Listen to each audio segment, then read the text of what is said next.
Guys, we did it. I did it. We all did it. You guys survived a week without me somehow. Somehow you did that. I don't know how you did that. It must have sucked, honestly.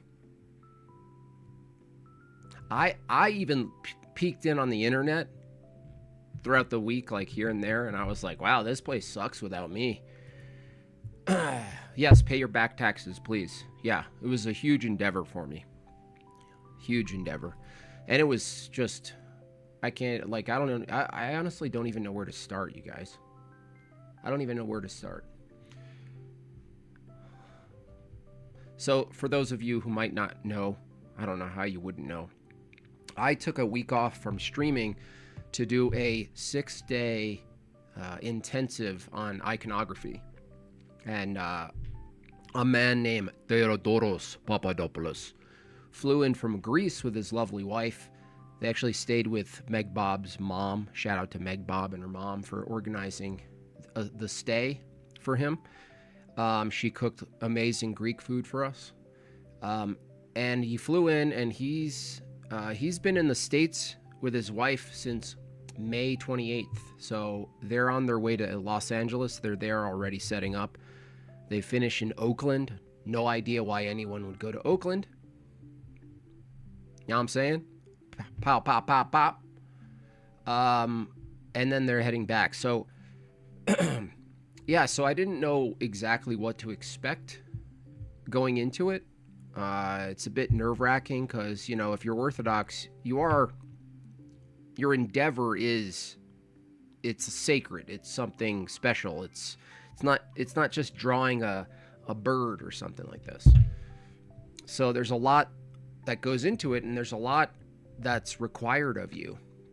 One of the beautiful things about the class is that every single day, we didn't miss a single day, where the beginning of the class is a reading of a prayer that was written by a monk who was an iconographer who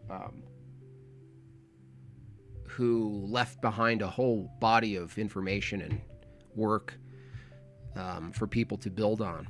And so starting off a prayer about essentially iconography, about icons, about relics, it gives you the context for what you're doing. You're not just some art student. So it was 18 people. I think all but one or two were Orthodox. There was a Catholic who sat next to me. And it was mostly women, by the way. There's a decent amount of men in the class, but he told me that 90% of people who take his class are female. Welcome back. Thank you so much, you guys, for the back taxes. I really appreciate it. I was definitely not only without income, but a lot of spending. It was an expensive venture. And probably no surprise to you all, I'm going to definitely continue it. Absolutely. So I think you guys saw pictures. I'm already beginning the outline for my next icon. I'm not going to tell you which one that is. Jim Bob, your painting is awesome and inspiring. Here's a dumb question. Do you feel like this will have an impact on all of your art? Yeah, I think a little bit, Josiah. I started thinking about that. Yeah. Oh, look, Vajine's here. Hi, Vajine. I'm going to believe in evolution, so that way I can reincarnate into a crab and work my way out of the primordial curry. That's a good idea, Vajine. I think it changes a little bit. It gives me a little more context for useless making of things. You know, when you're writing an icon, you're not just making something that's beautiful, but the meaning behind it is so much deeper than drawing anything, you know, for practice. So there's a lot more that goes into it. I think for me, that's just going to be my direction insofar as applying art onto a page or a board. What's cool, I'll tell you a little bit about the course. What's cool about the course is that this guy uses ancient techniques, very ancient techniques that go back to, I think, the 1st century. Egg tempura, which is the OG And for those of you who are artists who paint using acrylic or oil, if you discover egg tempera, which is very simple, by the way, you get the pigments, and you actually don't need a lot of pigments to cover like a 10 by 8 board or a 5 by 7 board. You mix what you do is you isolate egg yolk from the egg white, you dry it off, you puncture the membrane, and you put that into a little can or whatever. You mix the pigment, and you mix about 1-to-1 water with the egg. You add in about a tablespoon or more, if you want, of vinegar, and that'll it'll preserve it, and it'll also inhibit any of the smell of the egg, and it works great. And the consistency of egg tempera paint is basically coffee creamer. So it's an interesting texture, because it gives the person who's writing the icon with the brush, it gives them control over how much water and how much paint they're going to be using. And egg tempera dries in about 20 seconds, maybe a minute, depending on how much you load on the board. And you also use a blow dryer. So, thank you so much, Christopher. Very generous. Holy cow! Thanks again for telling me to go to liturgy, and we missed you at DebateCon. Christopher Scott. Yeah, God bless Christopher. He was just chrismated. Glory to God. Yeah, I saw some stuff from DebateCon. I have to be honest though, like I miss going there and like hanging out with all my buddies and stuff and all of that. But the contrast of being in an iconography class all day, every day for 6 days, in a very ordered and quiet, very meditative environment. I actually didn't understand the internet. I like clicked on the internet and I was just like, I couldn't even process it. It was a very bizarre experience for me. And I was like, what is this? And I was like, can I make my way back to this thing? Can I crawl my way back to the internet? Of course I can. But it was just an interesting contrast, that's all. Thanks for doing the class. Remember, they were originally going to do it at my parish, right, in Arizona. Never happened. Yeah, I bet he was happy I kind of took the helm. So there's that. The church, my parish, gave the room for free. I'm going to give them a hefty donation, just so you know. Your taxes will contribute to my parish's, the offering I'm going to give my parish this week. So, blow dryer most ancient. Yeah, no, they probably use a fan. You really don't even need it. That's just like if you want a turbo through. But it's very fast. The drying process is very fast. And what you end up doing is, we didn't really get into it, but I learned later through discovery that cross-hatching technique helps bind the paint layers and fill in all the gaps. So there's that. I learned blending, which is basically the shading, the fading from the one color to the other. We learned how to do that, which is apparently the more difficult task. Aside from drawing straight lines, like that ends up being the hardest thing in the entire process. Is, can you draw a clean line with the paintbrush, a straight line? And a lot of the practice you'll see that the teachers will have early students in iconography doing is just lines for weeks. Just paint lines, different thicknesses, different consistencies, tapering off from thick to thin, thin to thick, rounded, a rounded thing. There's a lot that goes into it. It was funny. I got this book, The Painter's Manual. This was, I believe, compiled in 1700s. The work and the knowledge and the wisdom of this painter, this iconographer, Dionysius of Forna. And it's so funny. I look through it, and it's totally preserved. It's not translated for present time. So I look through it, and I'm like, oh, cool. They're going to tell me how to make a brush. I kid you not. It says, if you want to procure a brush, you're going to need to find a badger, I'm not even joking. I mean, I was talking to Tony about this because, a part of writing iconography, there's a sacrificial element. You're basically doing a couple of things. You're dissolving the notion of you as an artist, which is perfect for me because that's where I would get most of my pride from. That's where, I seek accolades. I want compliments. I want you guys to think I'm good at stuff. Oh, did you see what I did? Look what I made. Wasn't that awesome? And then, you get glazed a little bit and then it wears off and then it becomes like a thing.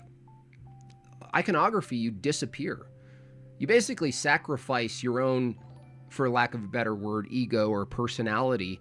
And it's all built in the system of iconography to do that. And it's an extension of theosis anyway. It's an extension of participation in the church. That you lower yourself. It's a type of personality fasting, if you will. And that's very appealing to me and probably is appealing to a lot of people who have a sort of identity about themselves tied to their craft, their skills. Where it's like, you kind of remove God sometimes in a moment of weakness where you're like, oh, it's me. I did stuff. Look what I did. I'm awesome. Look what I made, guys. This is different. And it even goes so far as the signing of the icon itself. You don't give your own special signature that everyone knows you by. No. You actually write by the hand or through the hand, by the hand of. Why? Because the theology is that it's actually through your hand that the work is made. It's not you. You're an instrument. You're just an extended brush, which is really beautiful and humbling. And it takes the weight off. You know what I mean? It takes the pride away. It takes the identity away. You basically give yourself as a vessel to the fulfillment of this portal to heaven. So it's just just that alone, even if you weren't good at it at first, just the practice of removing yourself and basically placing yourself into a process that realizes, the prototype on the board. It's something special. So there's that. This book is really funny. Anyway, I'll read throughout the weeks and show you guys like some of the OG. Oh, this is why I wanted to mention this sort of sacrificial element, because when you read about early iconography, and the process, you start to see how much more was required of people to do anything. Like, I could just buy a brush. I can just buy pigments. I can just buy a canvas. I can buy a board. I can buy gesso, right? I can do all of that. These people literally had to make everything. They had to find a badger. Oh, we don't have any brushes. I really need a brush for the hair. The lines of the hair are really fine. Would you go get me a brush? Dude grabs a bow and arrow. I mean, I think about that. I think about, like, that's one of our walls. That's one of our disadvantages is the advantage of convenience. It's an interesting paradox. It's something to think about. God bless you for sharing this with us. Even hearing about this process enhances our appreciation of the true church and our love for God. Yeah, also other people's writings, like Justin in the chat. Shout out to Justin, who really was one of the people, I would say the main people, who inspired me to even look. Shout out to Justin. He wrote Megan's Saint Nona icon, because Nona is a rare saint found in iconography generally. You don't just like have full access. So he wrote it, and I before the class I was blown away, of course, but having I didn't understand anything about the process really, right? And so once I got into the process, I revisited his icon that he wrote, and I was just like, wow. It's like a whole new level. Yeah, they didn't have PetSmart. Yeah. Yeah. So anyway, so the process is really interesting. So at least the process he taught us, I assume there's some variation between cultures and traditions, but overall, it's you have a board. It's a gesso covered board, a mix of chalk and glue, covered cheesecloth, layered, completely sanded to a glass consistency. That's how fine the board would be. It feels like glass. That's how refined it is. Then you take your outline. So there's an outline of the. If you look at an icon, you can find all the darkest lines. That's essentially like a coloring book, right? So you find the darkest lines, and you have that on a transparent tracing paper, and you tape the tracing paper, which is the exact size of the board. You tape it to the left side so it opens like a book cover. And then you place carbon paper onto the board, and you start with the halo and the outline. And what you do is you just one layer and one section at a time, you just keep adding base layers, shadows, highlights, base layers, shadows, highlights. And it all starts coming together piece by piece. And you can see how, if it wasn't all done in a week, which it really shouldn't be, if you're an iconographer, you should really be taking the time in prayer and fasting and contemplation and take all of that into the process. And nobody's just perpetually in the blissful state, of illumination. You don't just get that like it's like on tap. You don't have that on tap. We're irritable. The class got irritable about 5 days in. Super irritable. And so you start to see that that's a part of the writing process. Like what you're going through in life is a part of what's might be conveyed in the actual icon. And this is probably true. This isn't necessarily unique per se, because this would apply to anybody's craft, where they have to sort of stand back and go, wait a second, I'm not in a good spot. Thank you so much, Christian. I really appreciate that. I'm not in a good spot, right? But we didn't have that this week. We just had to show up and do it. But as an interesting element that all of the students nearly universally talked about on the side during lunch, we're like, yeah, I'm really, I don't feel like doing this right now.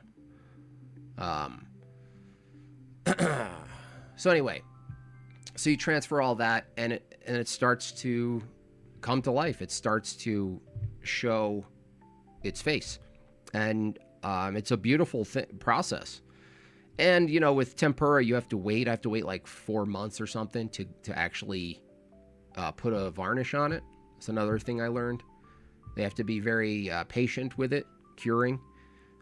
Egg tempera is very preserving, so and it's also really forgiving.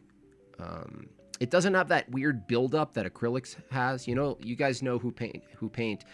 When you draw a line with acrylic, a lot of times you'll get a wall.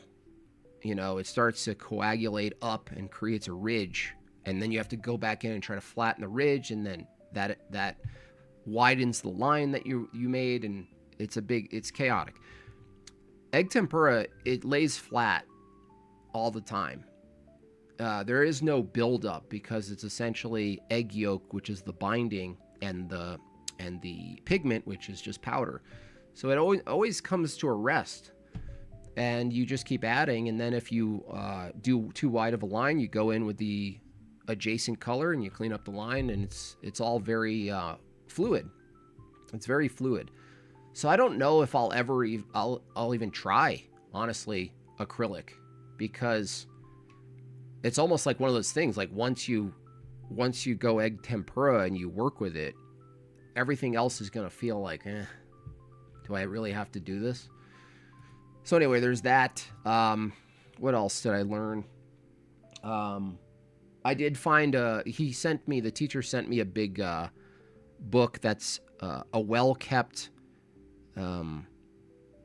informative packet, essentially. It's about 6 PDF files about faces and hands and things like this. Very important information and teachings that aren't actually put in a binded book or copyrighted. So it's everything about iconography reminded me about the necessity of tradition. And I use this analogy when I'm arguing against people about the true church and the necessity of tradition for anything. Iconography is one of the key categories of orthodoxy that illustrate, pun intended, the necessity of tradition. That there's not just a tradition of how to write an icon and the rules for writing icons, where things are placed, where light comes from, how do you write buildings, light itself. What is light? You notice how icons are never done in evening scenes? Everything about writing an icon has deep meaning tied to its theology, and the tradition is encased in the icon and the world of iconography. Like, it's wild because, icons are portals. And so, but the teaching of the iconography itself is reflective of the theology, not just in content, though. You understand? Like, it's not just in the content it's reflective of the theology. It's reflective of the tradition itself. It's another aspect of the tradition that's maintained and preserved and protected. And we see when people pervert it, honestly. You probably saw some of that happen online. How apropos that I took a week-long intensive on iconography, and what shows up online are the demons perverting iconography. How perfect. How perfect. So, I found that kind of, I actually smiled. I wasn't gleeful to see all of that stuff online, but it was like a wink. It was like, oh, yeah.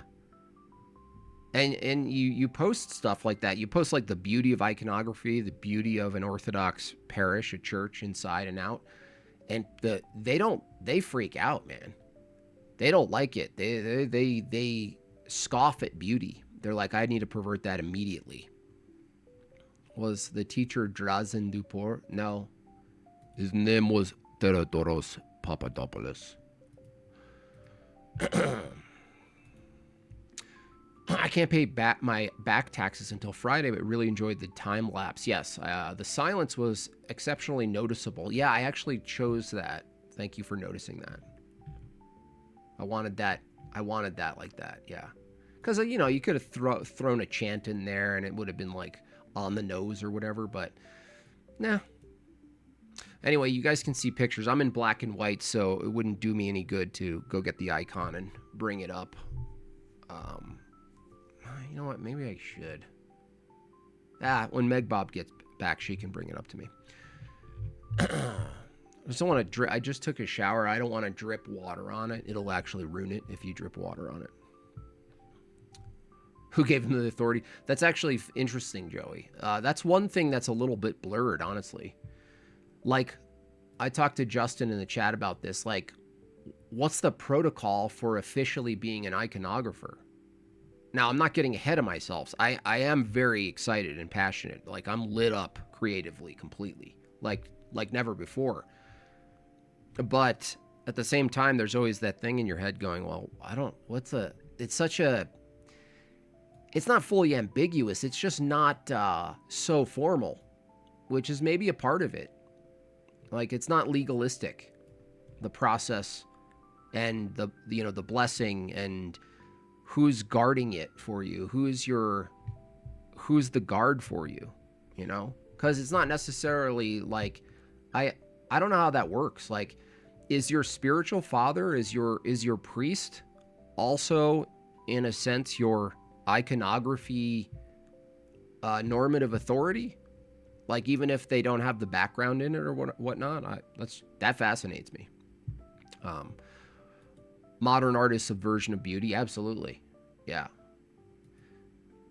You start to think about art and architecture differently too, I noticed. Like, I left the class, and I'm sure other people in the class felt this way. It's like, you look everywhere. You see the absence of what you've just experienced everywhere. You know, it's almost like when you have a very edifying experience at liturgy. Like, this last liturgy was really beautiful, and the homily was very personal to me. But you leave, and then you see everything opposite of that. Thank you. All right, so let me just change my camera here. I'm gonna change my camera. Let's get back in color. Nope. Oh yeah, no, let's do this. Okay. Turn off the color thing real quick, you guys. You guys can check out the work. All right, let me filters. Okay, cool. Here we go. All right, so here it is. Okay. Now, the one thing I didn't do on this, the only thing that didn't come from my hand is the red around the halo. He used a compass for that, and I want to do it obviously for the next one. It's nerve-wracking, to say the least. It's absolutely nerve-wracking. That's the one piece of color. You get color, Jim Bob, and now you got no color, Jim Bob. Okay. Our iconographer was on the search for perfect beauty and accidentally wrote an icon. That's how he became Christian. Vladimir. Oh, nice.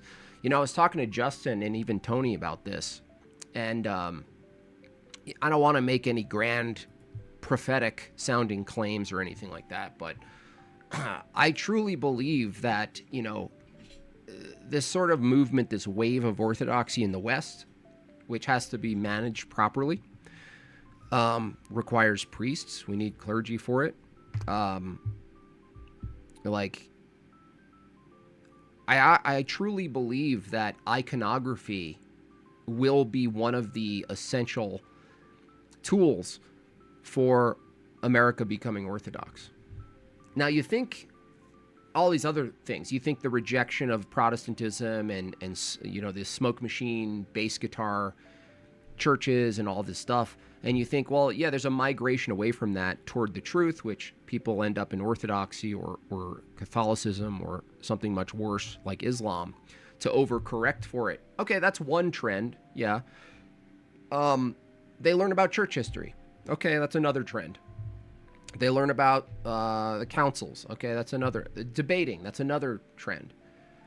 But the one thing that's still a little bit off the radar that could bring in a lot of people is beauty. You know, there's not...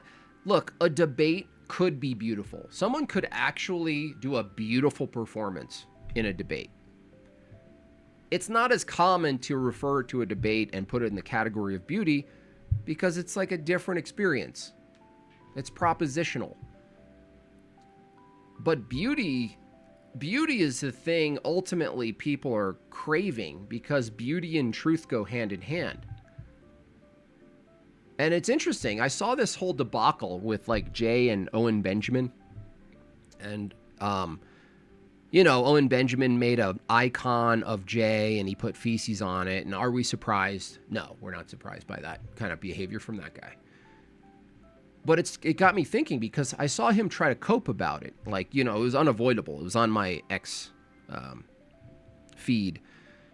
And he was trying to cope and say like, well, no, it's, what did he say? He said, it's, you can't own the aesthetics, right? And I was thinking about that and I was thinking, well, hold on a second. Truth and beauty, you can't separate the two. And if aesthetics essentially come down to, you know, aesthetics and beauty go hand in hand, it's not about a copyright ownership. It's about what grounds beauty.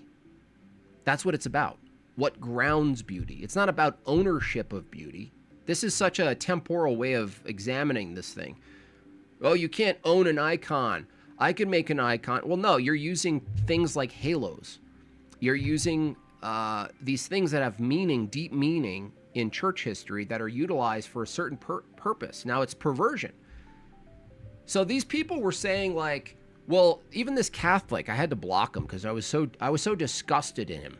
I was absolutely, he was a SETI Catholic, but he was so disgusting because he was defending Owen Benjamin and saying, how can it be a perversion if it's not a true saint? It's J. It's not an icon, it's J. And I go, no, that's the perversion, dude. If you put J. Dyer or even someone that is your enemy onto an icon and present it in the format of Christian iconography, Christian art, that has a function, you're perverting what that is. You're misusing it. That's a misuse. Okay? And he wasn't getting it. They were saying, well, no, they didn't violate anything because it's not an icon. No, you're violating what the icon is. That's what you're doing. You're perverting what it is. Just like a male and male marriage would be a perversion of marriage, right? Same-sex sex, whatever that is. That's a perversion of the sexual act. Whatever it is, right? You're looking at perversions. Now, beauty, look at modern art. Look at Picasso. Look at all of these things. They pervert and distort what the form is. It's the same thing. It's about perversion. That's what it's about. Perverse. Owen Benjamin and his cult, they're perverse. And you notice everything they do is perverse. They take something and then they pervert it. They take something, they point to it, and they think that they're doing some sort of deed by attacking what they would call sacred cows. The problem is, if you hold nothing sacred,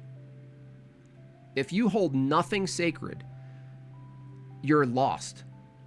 And the only thing you can do is find what other people hold sacred and completely pervert it. And that becomes your identity. And you notice that that's what the identity is. A lot of these online cults that are anti-Trinitarian or anti-establishment, as they would call it, Christianity, anti-institutional, anti-church, churchless apologetics. They will attack these things and pervert them. They will pervert it all. And beauty can be perverted.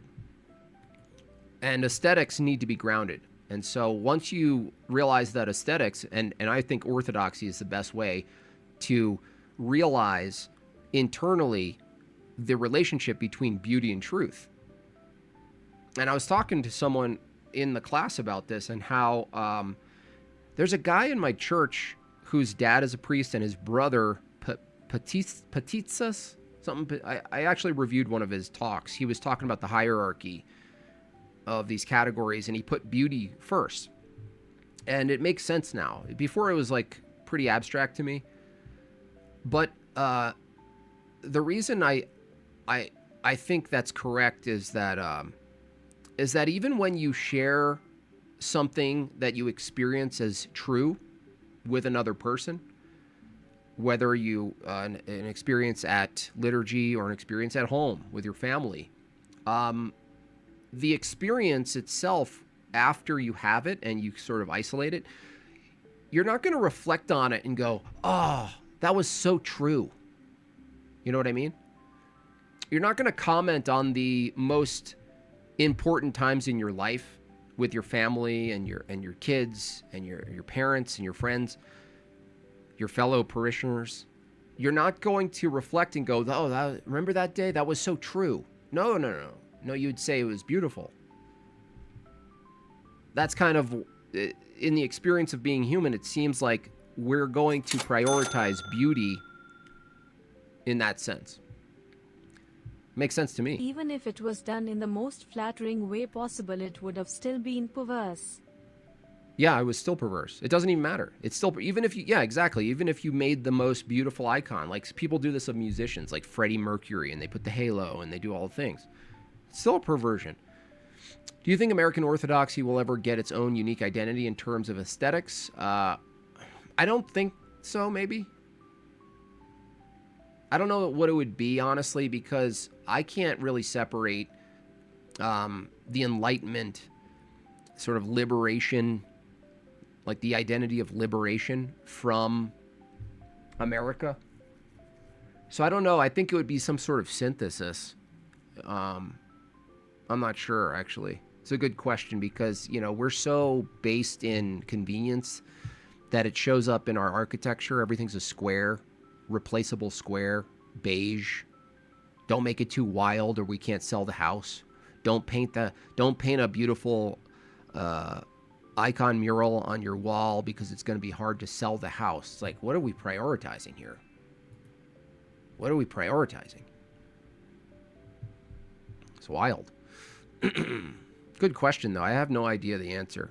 But I do think in the here now, I think that beauty is going to be the thing that really pulls both men and women into orthodoxy. And you think, okay, well, the liturgy is beauty.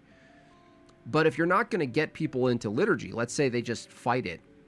What if it's the case that they cannot stop seeing the beauty, aesthetic beauty of orthodoxy? What if we make it so instead of the iconography of Satan that we see everywhere and the iconography of consumerism, which we see everywhere, we see logos, but we don't see logos.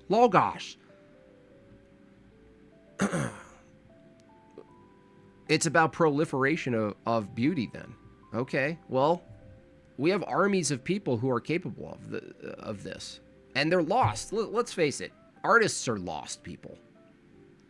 Anyone who's an artist, most of your life has been lost developing a skill, developing a language, and not having the knowledge of what to say. Horrifying, by the way. That's horrifying. That's like knowing every language and then not knowing what to say. What a weird paradox. It's like developing every type of medium skill, every single artistic medium skill that you can think of, and then looking at the canvas and going, well, I don't know what to say. Well, if you're one of those people and you become orthodox, and whether it's carving or architecture or music or iconography, you know what to say. You don't have to be the one coming up with what to say, by the way. What a relief that is. That's like one of the burdens of being an artist, is like you think that your abilities must be tied to your personal customized philosophy. Oh, you know what I said? Oh, you know what I said with that piece? Oh, you know what what is the artist trying to say? How about who cares? I didn't even know this was the answer until now. Who cares what the artist as an individual is trying to say? What the hell? How do we get on this path? What? Isn't the whole point that the thing that is through the hand of the artist is a bigger message than the artist himself, herself? That they die and the message of what they left behind through their living hand stays and is built on, is a part of something much greater than their own life? Isn't that ideal? I mean, people chasing like ego-driven accolades. What a trap that is, especially for an artist. You think that's how you win, right? Oh, I finally got noticed as an artist. I'm a famous artist now. Okay, now what? Now you're depressed. Now you're depressed because you just won an award for a competition that has no standards. Of course you're depressed. Talmudic iconoclastic view of not depicting the human person has infiltrated Protestantism and Islam. It is the same with Picasso, abstract art. Yeah, that's a good connection there too. Absolutely. Yeah, you like depersonalize it. It's wild. Do you think that what you have learned will impact how your future cartoons will look? No, not how my cartoons will look, no, my cartoons will always look like ass. Messy, thick lines, not refined. No, I think the difference here, Schweitz, is that I will be pursuing iconography. Having gone to an Orthodox church for a couple years now and about a year baptized, Um, you think about how, like, what is it you bring to the church life? And it's not the same as what do you bring to online, because you still have to come back to the church and think, well, what do I bring to the church, the parish, at the parish level? It's easy to get away with it and go, well, no, I go to a parish, I do the liturgy stuff, and then I escape and then I go back online to talk to my real people. Well, you can't really live like that. So the question becomes like, well, what do you contribute? What's your gift that you have that you don't just bring out into the world outside, when you leave the parish, but what are you bringing into the parish? And if you're not bringing something into the parish and having it sort of like transform into the parish life, whatever it is, like your hospitality might be your gift, your ability to help people, your ability to moderate and sort things out or manage things, or maybe maybe you fix stuff. There's so many things that people have that can be transformed in a type of ministry. And I don't mean a minister talking with a microphone. I mean, like, you're using your gift, your talent, and instead of putting it into the dirt and hiding it away, you actually utilize it in the here now. And then you'd be known by the works that you do inside of in the church. And so I was like, well, what do I have? What, I talk a lot? Oh, guys, I talk a lot. Hey, what do you do, Jim Bob? What are you doing? Oh, I talk a lot. Oh, how are we going to utilize you in the church? I don't know. I have no idea. But now I'm thinking, oh, wow. Right now, I could, even if it's not like up to par, in principle, I could write an icon for my parish. Like, how awesome is that? Are you kidding me? How awesome is that? Started learning carpentry on the side. Didn't you used to? Yeah, I was a carpenter, yeah. For like 5 years. Built houses with 2 other dudes. It's pretty awesome. I kind of miss it. I mean, I'm older now, so I wouldn't really want to be standing on the rafter beams. But that was fun. Ground up from we didn't pour foundation or do electric. That was outsourced, plumbing. But we did from the foundation, framing and finishing. Really, really cool stuff. Back in my day, I remember standing on my roof when 9/11 happened. I was right there. Where were you 9/11? I was on a roof. Anyway, any other questions about iconography? You're going to hear a lot more of it, but I wanted to give you the sense of it. I hope I gave you at least some sense of it. And I recommend doing an in-person class. Someone mentioned they did an online class. I mean, nothing against what you learned, but that can't be the class. You have to really be physically there with the teacher and get corrected and watch him fix your icon. That's a lot of learning, is watching the master fix things. You ever notice that? It's like he could just do one and you could watch him, but watching how someone fixes a mistake is where really the wisdom comes in. How do you fix a mistake? So, anyway, I did miss a lot. Honestly, Modern Day Debate had a bunch of things. I don't know if they're going to take them off of memberships. Maybe we'll tackle some of those. Maybe not today. I did see something that I wanted to show you guys and go over, because I think the argument against evolution that I love so much that I use in every debate, I think it's getting popularized. Glory to God. And I watched an Orthodox person who is a little more philosophically in tune than I am, way more developed in his philosophy and knowledge of philosophy than me, attacking evolution from the same exact perspective. Now, I don't know, is it just in the ether? People learn things at the same time. Maybe you saw a couple debates. I don't care. It doesn't matter. What matters is it gets popularized, and I was very happy to see that this person did an overview of nominalism and how evolution from this perspective has a massive problem in its explanatory power. And by massive, I mean undercutting defeater massive. That's how big of a problem it is. Seeing as how an icon is a window of the seat, do you feel the saint working with you when you're painting them? Not yet. I wouldn't say that. I think that type of experience, maybe Justin.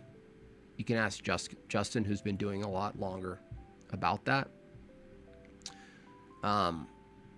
But certainly when you choose an icon to write, you're going to be learning about them, And what a beautiful way for me to learn more about Orthodoxy. Because, reading Lives of the Saints, I have 3 really good volumes.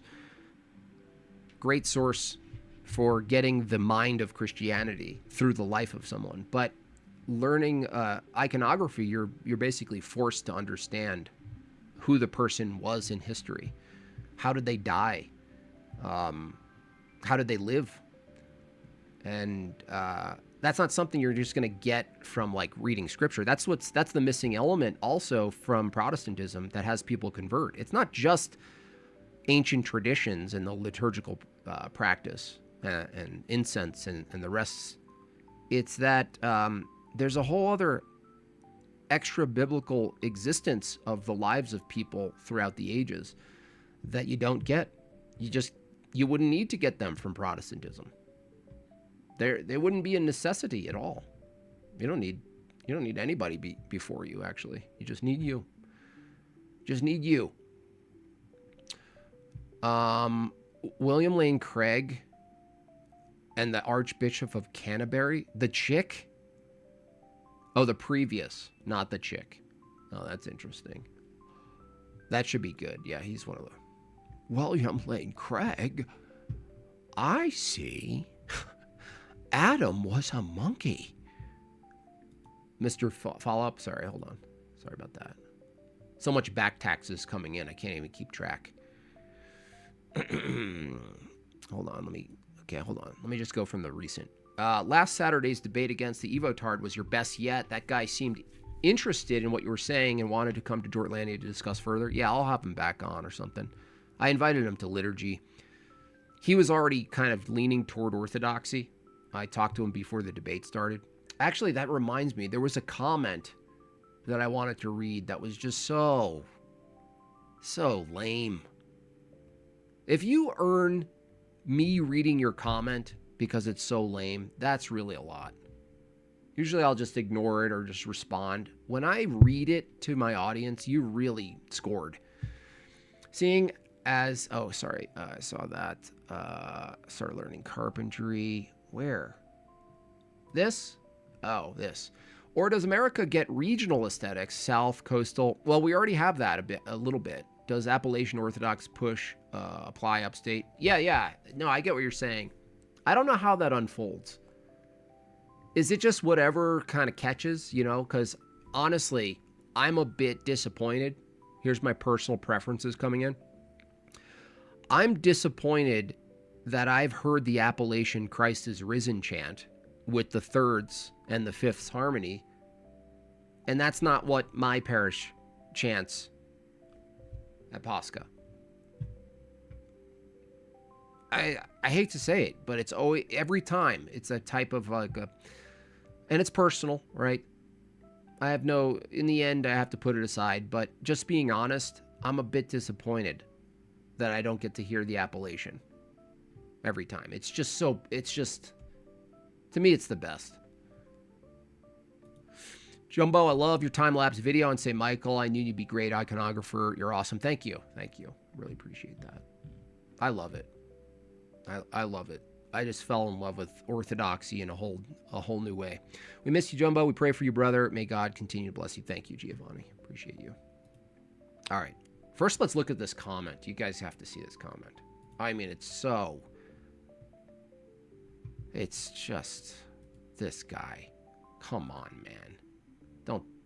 Why are you doing this to yourself? Don't do this to me. Oh, you even replied. Okay. Dude, I'm going to read your thing right now, bro. All right, here we go. From Dry Bones, about my evolution debate. against Sam. Okay, he says this. When this first started, I missed part of the introduction and assumed because of these debates are so often between an atheist evolutionary scientist and a Christian young earth creationist that Jim Bob was the Christian and Sam was the atheist. Very quickly, I found myself thinking, why is it always the atheists who seem more respectful and gracious in these debates? Are you kidding me? Do you want me to punch you in your eye? I was disappointed and frustrated by my Christian brother. I'm not your brother, Dry Bones, okay? Stop piety single. This is the tone I hate. I hate this tone so much. I was very frustrated and disappointed with my Christian brother. I will find you. Then I was delighted and honestly relieved to hear Sam say that he too was a Christian. Wow. I think I need music for this, actually. Where's the Proddy? Where's my Proddy? Where's my Proddy on the spot music? Here we go. Yeah, this definitely needs it. As a Christian who holds to an old earth creation view, I was encouraged by so much of what Sam had to say and deeply impressed by how he conducted himself throughout the discussion. At the same time, I continued to be frustrated by Jim Bob's dismissive tone and apparent unwillingness to truly listen to what Sam was saying. Looking back, I think much of that may have been because Jim Bob wasn't fully understanding Sam's position. Whether due to a strongly held commitment to his own interpretation of or something else. He repeatedly interrupted or shut down Sam before Sam had the opportunity to fully answer the questions being asked. As frustrated as I was with my Christian brother Jim Bob, I was equally impressed by my Christian brother Sam. In fact, I was so impressed that I invited him onto my own channel. And we had a wonderful conversation that will be published in about 4 or 5 weeks. Jim Bob, I don't have a problem with you holding a different view of the science or the scripture than I do. Christians can disagree on these issues. What concerns me is the way you conduct yourself in these debates. For the sake of those who don't yet know Christ and may be forming their opinions about Christians by watching you, I implore you to reconsider your approach. We are called not only to defend the truth, but to do so with gentleness, respect, and love. And I wrote, what are you talking about? This debate was so respectful. The whole thing was respectful. A part of debating is interrupting, by the way. It's a debate! And I also wrote, you're not a Christian, and you're not in a position to coach debaters. He responded, that's certainly an interesting response. I'm not sure why you would say I'm not a Christian. Only God truly knows a person's heart, and I'll leave that judgment to him. He's conflating being a Christian, what it requires to be a Christian, and what it requires to have salvation. Related, but not the same exact thing. You're right. I'm not a formal debater. I wasn't trying to coach you on debating technique. My comment wasn't about who made the stronger arguments. It was about how we, as Christians, represent Christ when we engage with the people who disagree with us. As a fellow Christian, that's what concerns me the mostest. We can disagree on science, theology, interpretation, but I believe we're still called to speak with gentleness, respect, and love. I hate you. I legitimately hate your guts.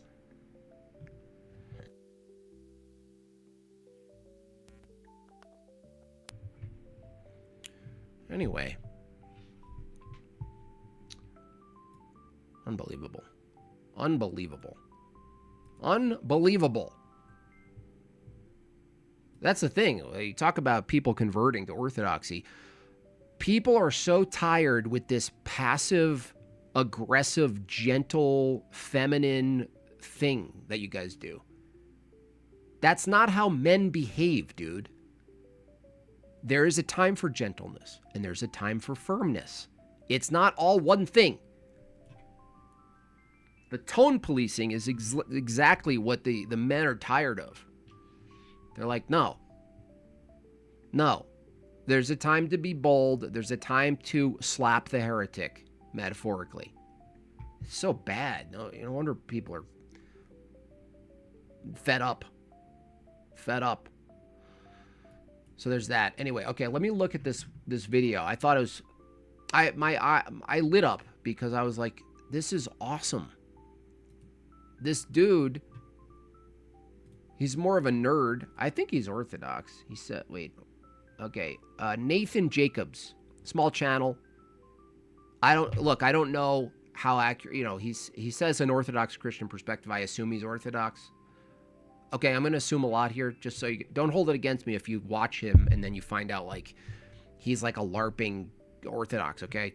Don't come at me. I'm just looking at this from the perspective of why he says he rejects evolution and how it's so relevant to the way I've been arguing against it, which also, I should say, is informed a lot by Saint Seraphim Rose, particularly his book, Genesis, Creation, and Early Man. So let's look at this. I think this is pretty awesome that this exists. I'll put it on a bit of faster, so that we don't have to. Let's start it at 1.5. All right, here we go. That need to be looked at here.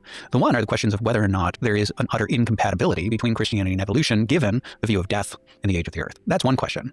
The second question is whether or not the theory is in fact true. I'm going to separate those two questions, and in this video, we'll simply look at the first of these questions. So in that last video, I addressed the first of those questions. I was considering whether or not a couple of the standard objections from the young earth camp hold water when read in the light of the Eastern Church Fathers. Specifically, the claim that says, look, there's no form of death of any kind prior to the fall of man. That's one objection. And then the second one that says the days of Genesis are clearly solar days. And I looked at the theology of the Eastern Church Fathers in order to show that there's good reason to think those might not hold water. And just as a side note, I'm not going to rehash the case that I made in the prior video. I'll refer back to it, of course, but you can watch for yourself if you want to know what I had to say on that topic. Now, a number of objections were raised in response to those claims, and we'll look at some of those objections here today. But that's not where I want to start. Where I want to start is with that second question, the question that I mentioned that I would not address in that prior video. And that's the question of whether or not evolution is in fact true. Which, by the way, is completely irrelevant, and it doesn't require a look from an Orthodox perspective at evolution and whether it's compatible. And a lot of the debates, this is why I reject any proposition or prompt that says evolution versus creationism. No, that's not how this is working. You can't even argue evolution versus creationism without telling me what evolution is. So this is their trick, right? All of these cowards on X who come at me and they go, well, debate me, evolution versus creation. No, because you don't even have an account of evolution. You just have a bunch of assertions. You can't even tell me what evolution is. You can't even tell me what it is. It's completely reduced to nominalism. Many who listen to what I had to say presume that I must be an evolutionist, because why realism? And the contrast between realism and nominalism. And anyone who knows my work or knows my podcast knows that I am a committed realist. So what does that mean? Well, realism refers to a question that's based on an observation about how rational beings look at the world. You and I, and every child that comes into the world, we think in terms of groups. We think in terms of genera, animal, species, man, properties, bipedal. Yeah. He's already attacking this from a proper perspective. It assumes all these categories. That's how they draw their maps out, right? And then you snap off these branches and you realize none of these things have a base. See that drawing of the base? See that? They always give themselves a tree-like thing. This is their problem here. They don't have this. This is totally ambiguous right here. This little section there. And the question of realism is, why does the mind do that? Does the mind do that because those structures are in some way real? The world actually is ordered, and ordered according to genera and species and common properties. If you say that, you are a realist, because you're saying those structures are real. They're not mental inventions. Now, the alternative is that you say, no, they are mental inventions. They're mental fictions. The world is just chaotic matter in motion. And then nominalism is based in the name. It's by name, just name. You're just labeling things. There's nothing real that you're labeling, which is already incoherent. That's a duck. No, it's not. It's basically a contradiction. That's a duck. Is it a duck? No, it's actually not a duck. It's just a name. Okay. Is that name of a duck the same category as this other name of a duck? No.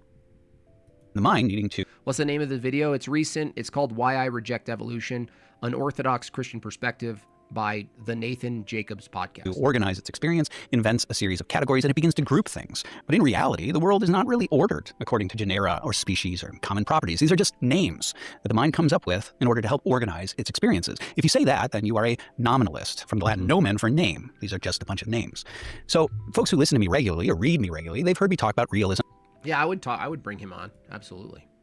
Plenty of time. He's way more read in philosophy, but I think we could bring it down to natural language, because that's one of my skills as a retard. And it's no surprise to them that I am a committed realist, because I am.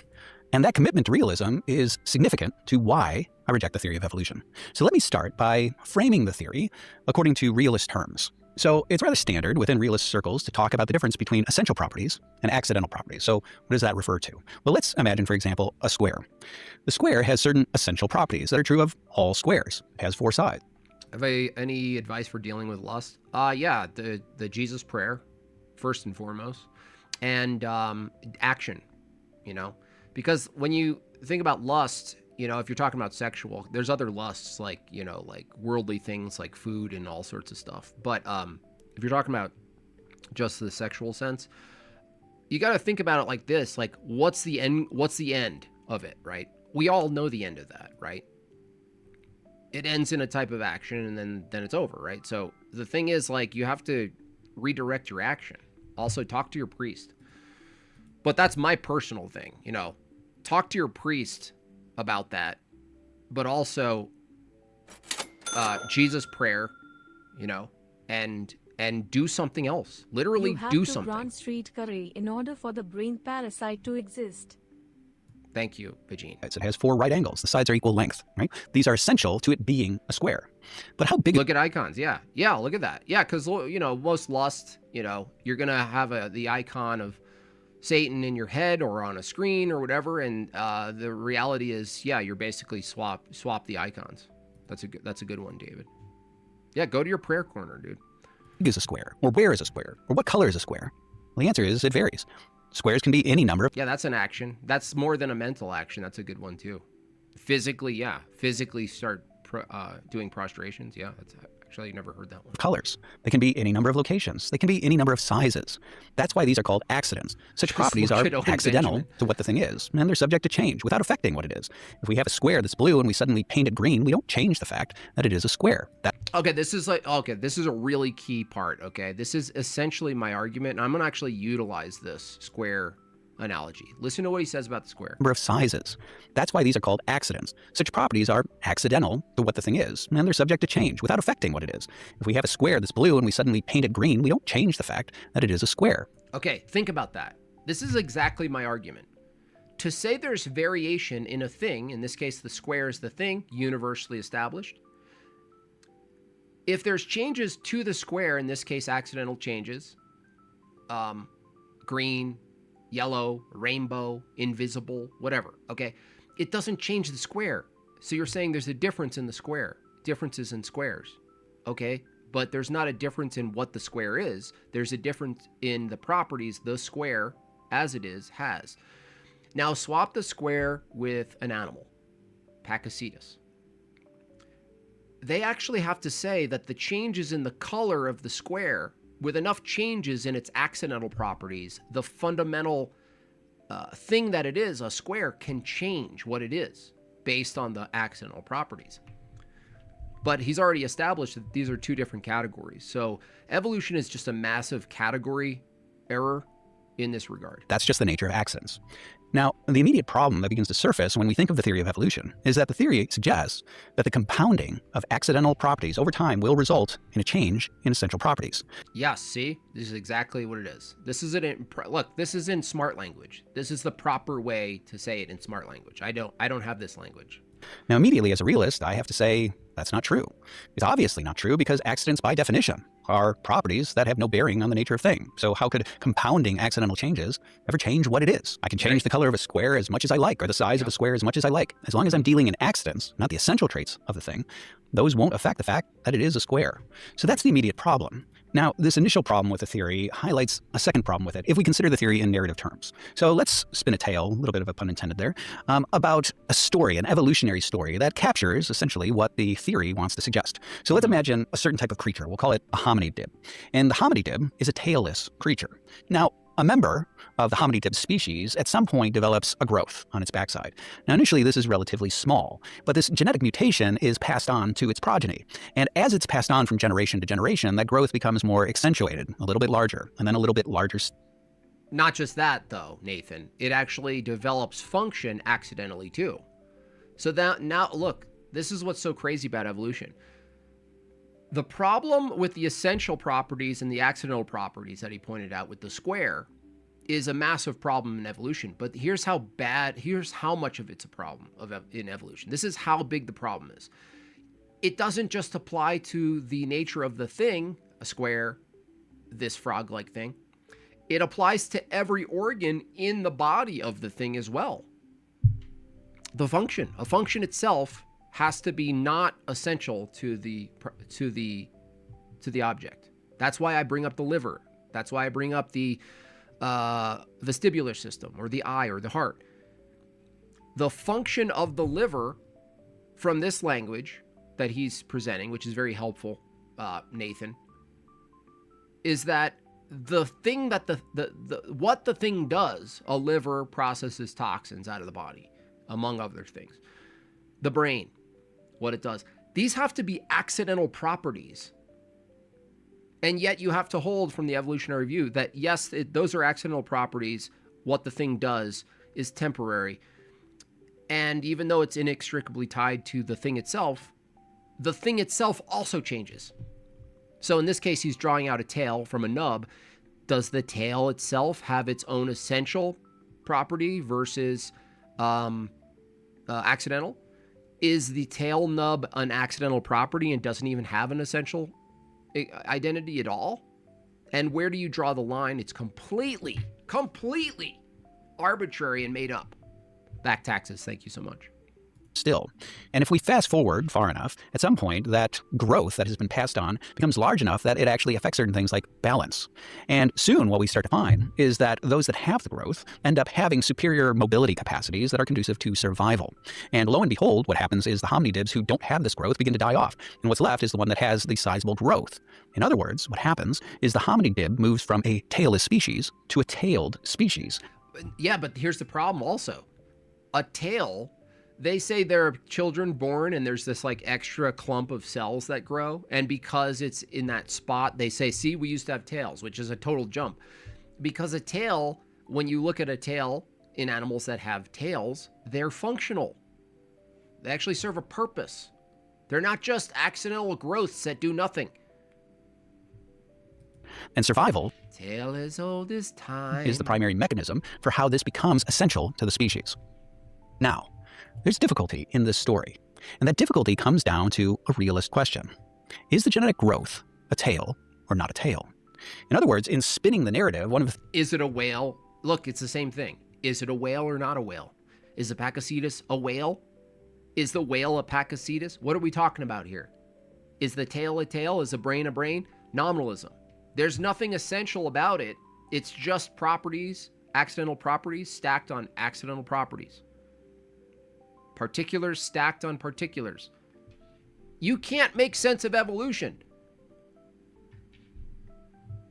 It's completely absurd. It's philosophically and scientifically absurd, the entire thing. The things that happens is I introduce something that's initially a nub or a growth that gets passed on. By the time I'm done with Shout out to Jay Dyer for starting Nub World. the story, we now have a tail, and specifically a tailed species. And what this means is that there's a sleight of hand in the narrative. The narrative offers me a very smooth transition from not tailed to tailed. But at some point, this growth becomes a tail. And we have a leap, a punctuated jump from not tailed to tailed. Now, I can immediately hear one of the objections that says, well, this is a line drawing fallacy. And or Sorite's paradox. It's not. that's one of the things in logic that happens when people say, well, because you can't identify the point at which not a beard becomes a beard, that means that there's no such thing as beards. But surely. No, exactly. And this is why this is a problem. He didn't really get into why this is a category error. The category error here is this. Beards, the paradox of the pile of sand. Guess what, guys? It's still sand. We're talking about volume. Hair, when it becomes a beard, we're talking about volume of hair. It doesn't change what it is. At no point in the process, if I shaved my face and I let my beard grow, at no point in that process would my hair become something not hair, ever. So this is the problem when they do this. They go, well, what about the sand? This is like a continuum fallacy. No, it's not. It's not, because we're talking, the continuum fallacy is about volume of the thing, which is another accidental property of the thing. It doesn't change what sand is. That sand is a collection of particular groups of rock and dust and whatever. And a beard is composed of hair. It's never composed, there's no beard of not hair. Okay? There's no flesh beard.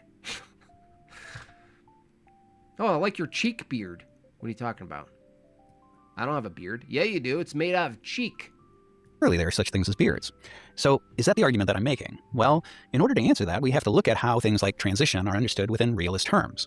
So realists, like myself, have a tendency to look at these transitions as shifts from potentially something to actually something. So for example, when you're talking about a human embryo, there's a good reason why that human embryo develops into a full-blown human that looks like this and has all the parts and organs and things like that that belong to a human. Reason is because the embryo has that nature encoded within it. That's right.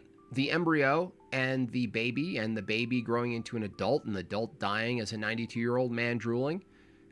It's all one thing. It's still one universal thing, a human. But it's only within it in potentia, meaning it hasn't fully developed into this yet. And when you're looking at the developmental process, what you're looking at is not a transition from not human to human. You're looking at a transition from potential to actual, implicit to explicit. That all of the things that are going to become explicit are there implicitly already. And that's the transition you're watching. So in the case of a tail, we could talk about a transition where a tail begins to develop and goes from potential to actual, from implicit to explicit. But that's not the claim that. And yeah, exactly. And that's already coded in the system. So there are genetic markers of where and when the arm grows. Where and when, and that is proper to the nature.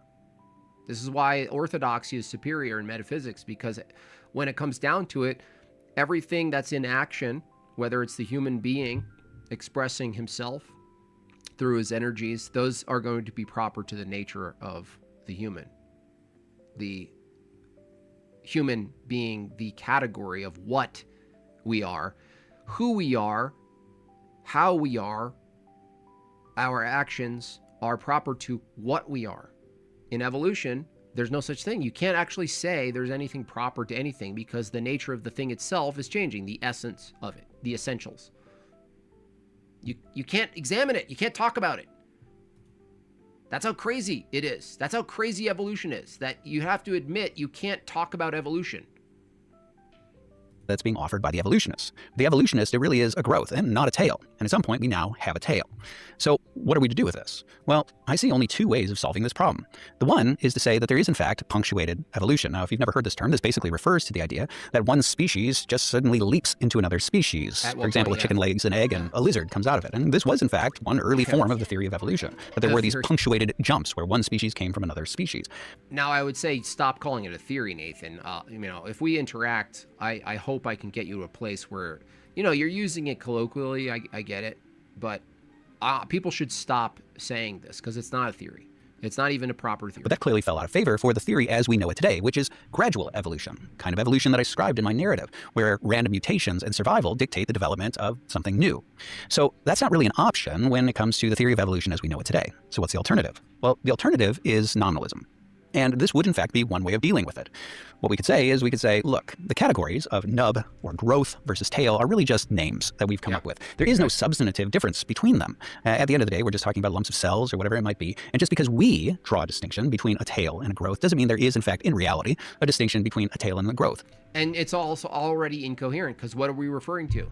When we say, well, let's talk about brains. Is that a universal category? Nope, not according to nominalism. There's just accidental similarities between two things that ostensibly seem to be in a category, but they're not actually in a category. So let's study it. Study what?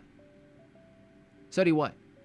Do you guys remember during the debate, which is, I'll never forget this, because it's a new angle against evolution that I've never seen until I debated Sam, which is the ambiguity between a Pakicetus and a whale and how many creatures in between categorically exist, you can't know because of nominalism.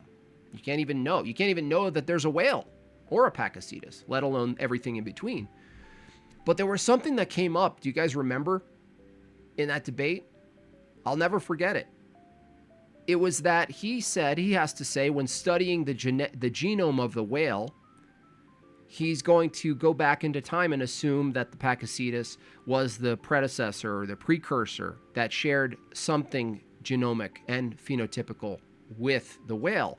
But the problem with the nominalist view, in this case, that's drawn into evolution, or let's say the base of evolution, is that there is no such thing as genomics of a whale. There's no such thing as a whale genome. And do you remember what Sam said? He basically bit the bullet and said, well, yeah, the genes of a whale and the genes of an animal before a whale all the way back to a Pakicetus, those genes exist independent of the creature of the whale. That means that they're accidental properties of nothing. If we're going to go back to the square that Nathan brought up, the color of the square would be called accidental properties of the square. The square itself is an essential thing. A square is a square. It's not a circle. It's not anything else. But according to Sam and the evolutionary view, I'll be using this in the future, is that genetics, the genome of a whale, is itself not actually an accidental property of a thing called a whale. It's itself only an accidental property with no essential thing to say it's proper to. These people are insane. Evolution proponents are literally insane people. That response would work in principle, but there's a big problem with it. The problem that I see with it is that scientific induction itself ceases to function if nominalism is true. Now, why do I say that? Well, the reason is because science thrives on groups, genera, and species. So let's use an induction that's sometimes used in defense of evolution, a telomere. This is the name for the terminus of a DNA strand. And some have noted that there are certain DNA strands where you can see two telomere in the middle of the DNA strand that are fused. And this seems to indicate that these were once two different DNA strands that came. Yeah, he's getting into it, actually. The whole the difference. Like, what is a DNA strand? Is DNA and genome, is a genome an essential thing like a square, or is it an accidental property? This is so great. I'm so glad this guy did this. Shout out to Nathan Jacobs. This gives me a whole new language base to attack this. It opens up so much for me. Thank you. You were crucial on me going to liturgy, glory to God. After a lifetime of heretic paint and sculpting, I have hope one day that I'll be able to do it in his name. I'm forever thankful to you, Jim Bob, praying from Portugal. Beautiful. Thank you, Miguel. Glory to God. God bless you. That's awesome, dude. Yeah, it's amazing. As a fellow person who creates things, having nothing to say with all of the right tools is it's like having lungs with no air, you know? So that's awesome, dude. Might be a dumb question, but at the risk of sounding dumb, what's the difference between ontology and hypostatic? Hypostasis is about like the person. Ontology is how something exists, the way in which something exists. Is it abstract? Is it concrete? Like what's the nature of its existence? Hypostasis is referring to the person. Glad to see you back, Jim Bob. Thank you, Jason. Well done on the icon. I appreciate that. It's beautiful. Hope you enjoyed it and see more. Yeah, you'll be seeing a lot more. I actually already started, Jason, my next icon. So I already did the outline. And so I'm waiting for the pigments to show up this week. And that one I'm going to not show. I'm going to document the process, but I don't want to reveal the icon until it's done. Also, hope the time away from online was refreshing. God bless. It is. As you know, Jason, you've done your own online fasting. I appreciate that. All right. Came together and were, in fact, fused. Now, that mode of induction works if you're a realist. I've identified a certain species of thing, telomere. I've identified its final cause or its purpose, serve as the terminus of a DNA strand. And so when I see two telomere in the middle of a DNA strand and they're fused, this would seem to indicate that these were once separate and that they somehow came together because it's anomalous that a telomere would be in the middle of the DNA strand. But if All of those words that I just used, telomere, terminus, DNA strand, are all just mental fictions. And all I'm really saying is that this lump of matter looks an awful lot to me like that lump of matter. Yep. I haven't really offered any kind of meaningful induction. A more technical way of putting this is the difference between what logic calls A claims and I claims. So A claims are just simply all claims. All cars are red, right? That would be an A claim. It's a statement about all cars. Now, alternatively, if I said some cars are red, well, that would be an I claim. It's not universal. Now, the thing is, within logic, it's... I don't know if this guy debates. He seems like the way in which his demonstrations and his production is probably not even best suitable for a debate. But I can take what he has and I can transpose it into debate. So this is going to be a lovely team, you know, even indirectly, right? Without even communicating, the team between him and me is going to be really fun. We're going to team up. It was, in the best of ways, slightly frustrating to me how talented you were so quickly. Thanks, Jaw. God bless. Love watching the progress each day. Yeah, it's been awesome. Perfectly acceptable to move from an A claim to an I claim. If I know that all cars are red, and then I know that this thing is a car, I can say, well, this thing must be red because all cars are red. That would be logically valid. Nice. But it would be an invalid inference if I said, this car is red, therefore all cars are red. Right? You see how that one wouldn't follow? Well, scientific induction functions as if it's making A claims. All telomere are the terminus of a DNA strand. Okay, that would be an A claim. And for that reason, we can then make inferences about a telomere in the middle of a DNA strand must be an anomaly. And that would be a valid inference. But if we're nominalists, then we can't speak about all telomere. Sure, we can invent the mental fiction that there's some sort of unity across telomere, but what we've said is, in reality, they're all just discrete and idiosyncratic. In other words, to boil this down, scientific induction is realist. And if you embrace nominalism, you get rid of scientific induction. Now, why is this a problem? I trust the reason is obvious. If the only way to save the theory of evolution is to embrace nominalism, but nominalism undermines science, well, I find myself in a self-referentially incoherent position. I've embraced a scientific theory, but in order to protect that theory, I've undermined science itself. And I do think that actually is the ramification. Now, as I said, this is a philosophical objection, me speaking as a realist to why I think the theory of evolution is inherently problematic from a philosophical perspective. Why is this relevant to the Eastern Church Fathers? The reason is because, as I've argued, not only on this podcast, but in my theological letters and in my published writings, the Eastern Church Fathers are committed realists. And you can see this in any number of aspects of their thought. One of the places where I've talked about the underlying realism is in reference to the Arian dispute. So the Arian dispute was one of the first major disputes within the church, the first one to occasion an ecumenical council, a council involving the entire church, the Council of Nicaea, which would eventually give rise to the first draft of what is called the Nicene Creed. And this dispute was about whether or not the Son of God, the second person of the Trinity, is in fact divine, or is he a creature? And Arius had said he's created, and the pro-Nicenes, the ones who advocated for the position that would become the Nicene Creed, they said no, he is of the same nature as God, his Father. Now, realism comes through within that dispute in a couple of different ways. One of the ways it comes through is just in the nature of the dispute itself. When the Church Fathers say that the Father and the Son are of the same nature, they're using realist language. They're suggesting that you and I, for example, can share a common nature. And this is what's interesting is like even the heretics saying Christ is only human nature and not God. Even that claim is incompatible with evolution, because even the assumption, even the heretical position that Christ is not God and he's a creature, what kind of creature? Like you couldn't even have evolution compatible with a heretical position of Christianity, because of this nominalist problem that you can't have Christ take on even the nature of a human being if human being is not the square. That a human being is in flux. This is one of the key points that I used against that autistic guy I debated, Reformed Redeemed Zoomer. That Christ can't take on human nature if there's no such thing as a category of human nature.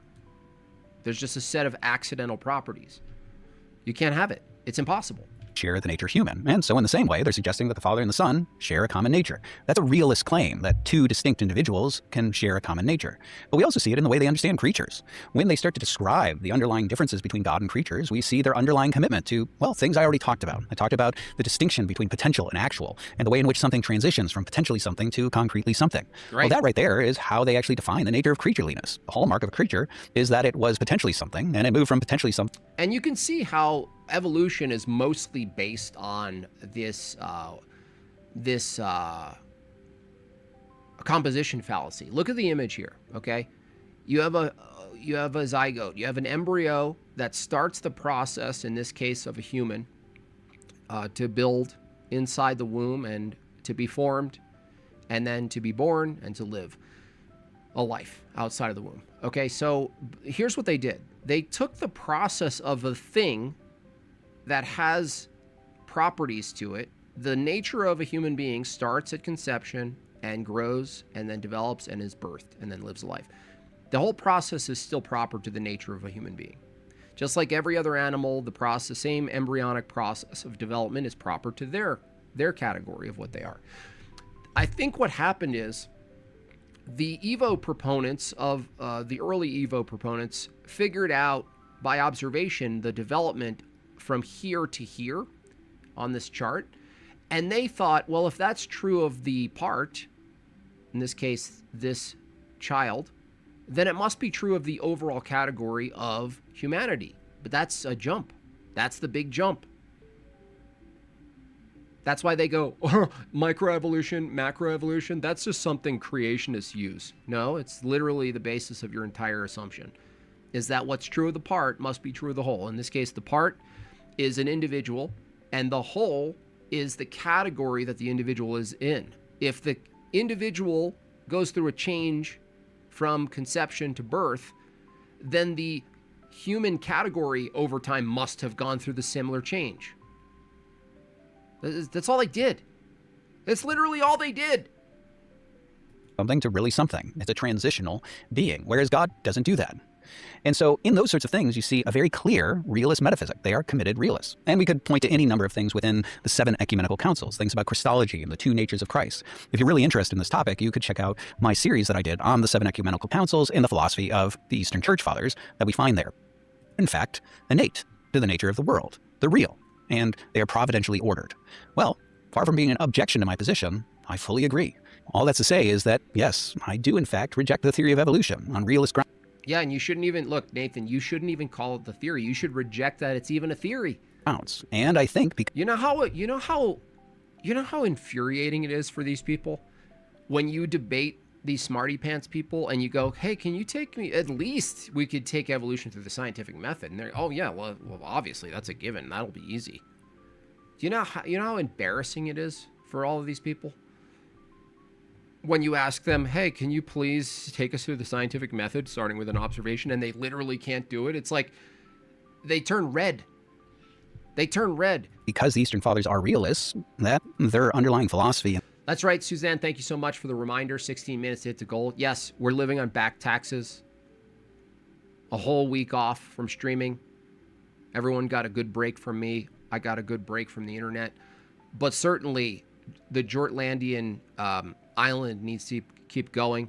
Theologies. There's been a lot of plumbing issues on the island and infrastructure problems, bridges collapsing. So make sure to pay your back taxes.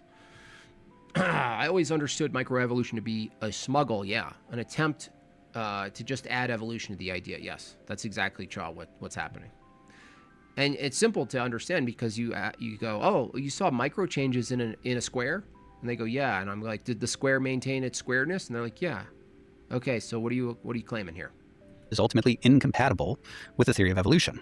But I don't reject it on the basis of the death objection or the age of the cosmos objection.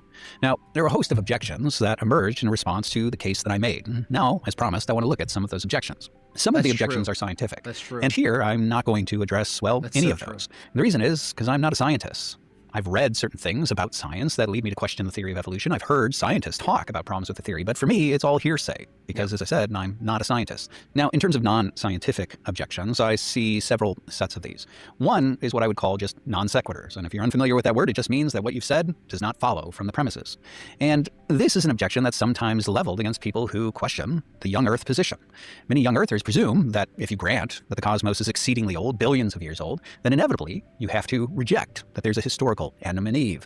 You have to reject Genesis as history. You have to reject the genealogies as accurate. And now we're on a slippery slope to rejecting the historicity of Christ himself and the gospel. I don't see how any of that follows from any of the points that I mentioned. So, cards on the table. Well, I mean, the thing with age is especially not a great counter-argument to Christianity because you can have a creation that ostensibly looks old. And even by your created temporal human ways of dating things, which has its own problems, arbitrary issues, even if they were true and accurate or consistent, it still wouldn't tell you the age of anything, because even from the non-Christian paradigm of non-creation, eternal existence, everything that exists eternally existed. There is no age of anything. Think about it. There's no age of anything from their view. If there's not a point of creation, there's not a point of a birth of reality. If there's no birth of reality, there's no age of anything. Age of the earth, arbitrary. If evolution is true, so must be the us-mongold cockroach evolution image. That's true. That's true.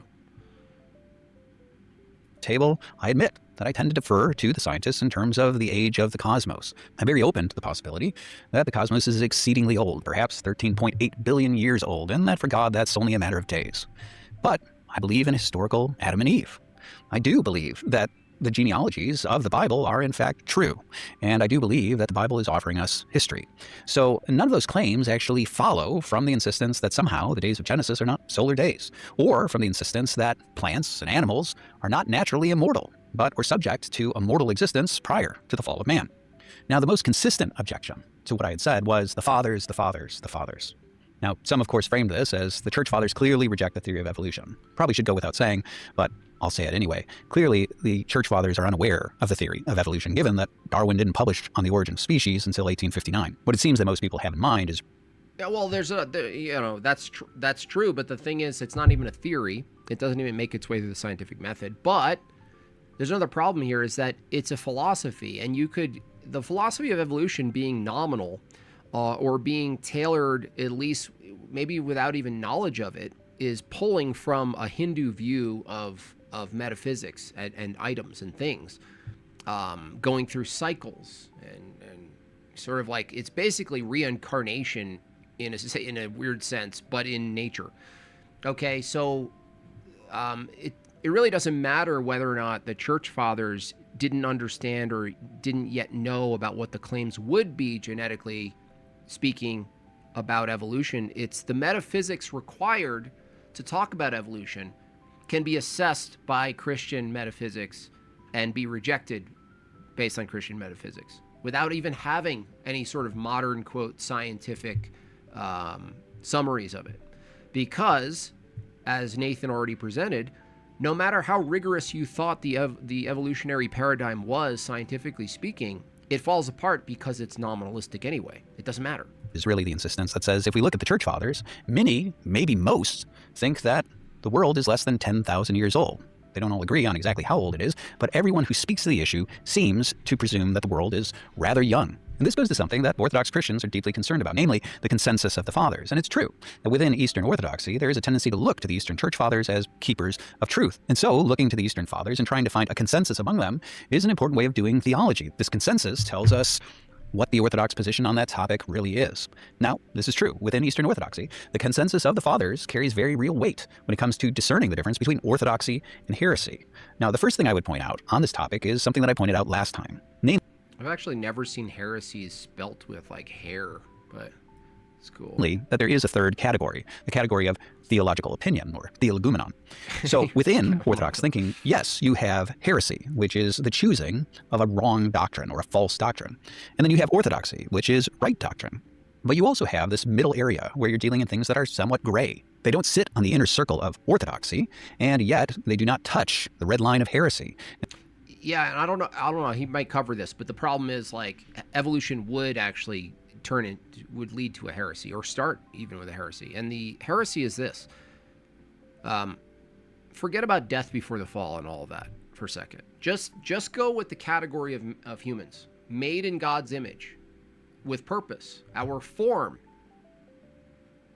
our composition, body, mind, soul, nous, heart. This is all purposeful. There's a purpose. It's with intentionality that we're made this way. But under the evolutionary view, we accidentally form into this way, such that we can worship, participate in the sacraments, teach, sing, chant, draw, right? But that could change, right, from the evolutionary view. So there's something fundamentally incompatible with between evolution and Orthodox Christianity, and the root of the problem is for sure. The root of the problem would start with, what is a human being? What is it to be human? What is it to be made in God's image? And who is the icon of the Father if he took on humanity's nature? And so amongst the Eastern Church Fathers, you find a spectrum of opinion on certain topics. I think that's the pronunciation. Not anymore. Not anymore for me. So good luck with that. I'm running with it. Opinions that are permitted to be held, but are neither mandated by orthodoxy nor prohibited by heresy.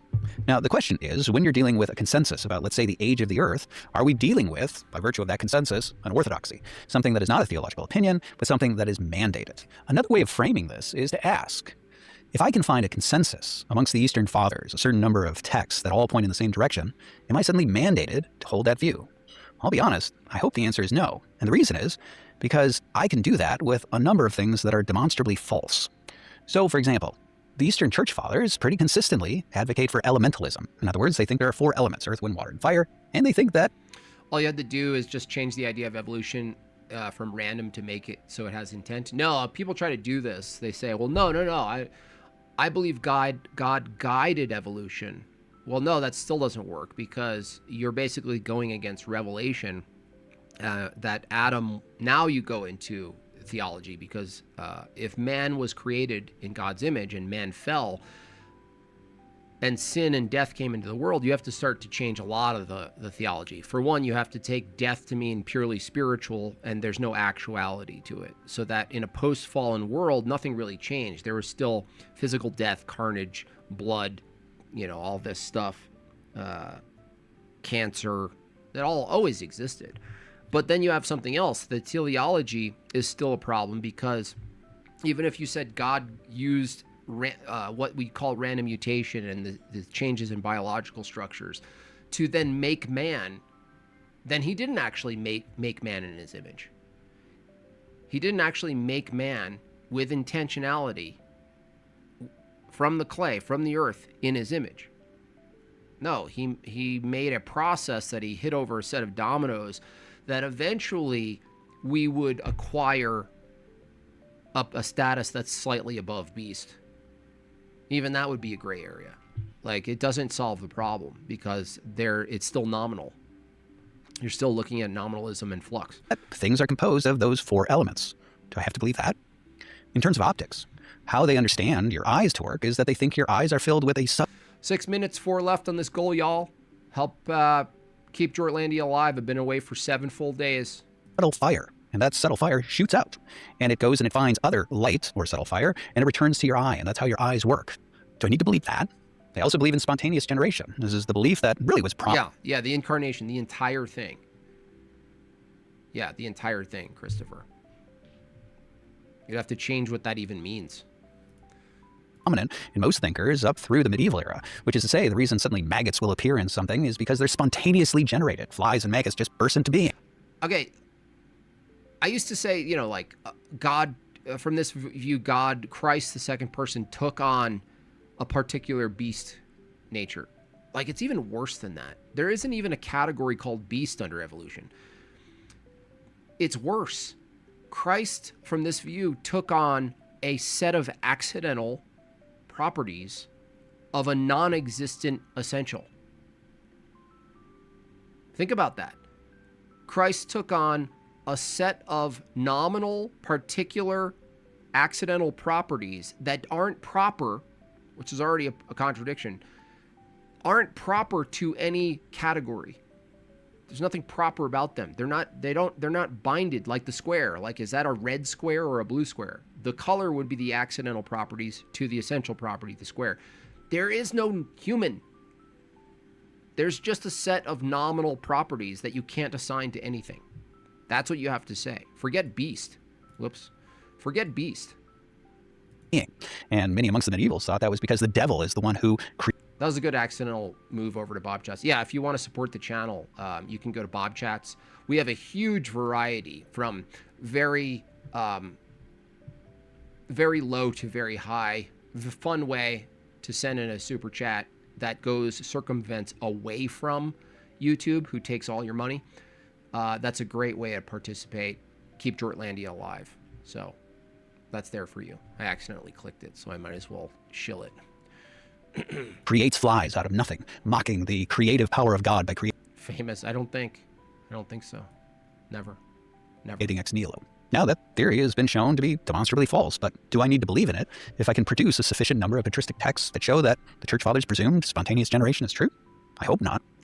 And this, I think, gets us to something that is really quite important, and it's the difference between a substantive consensus. All right, I think he did a great job. I think we got the gist of it. You can go follow him. Okay, I think he says he's Orthodox. I have to be responsible because there's such a wide variety of things happening online with people who are taking the name of Orthodoxy. So, don't use it against me if suddenly I don't even know, guys. Like, he's Latinized. I don't know, okay? I'm just telling you, this particular topic and the way he talked about it really helped me and vindicated my attack on evolution in a more precise academic way, and I appreciate it. But if he turns out to have like some crappy theology, don't come at me, okay? Come at me, dude. All right, dude. 2 minutes, 3 minutes, 2 left, yo. 2 minutes left. Oh, perfect. Okay, now we're good. That's great. Now, he'd probably talk to me then. I want to talk to him about evolution for sure. I should have him on. Why am I not surprised by that? Why am I not surprised by that? Huh? I'm not. Is anyone surprised by that? FDA has spoken. Anyway, what else? So, yeah, there's a lot of drama. Honestly, being completely immersed in iconography writing for 6 days straight, I come back and I look at the world and I go, wow, this is like Jerry Springer. And is it an accident that the old Begbear and his cult are attacking Jay and perverting iconography? No, I don't think that's an accident. I don't think that's an accident at all. Kidding me? I wouldn't expect anything else.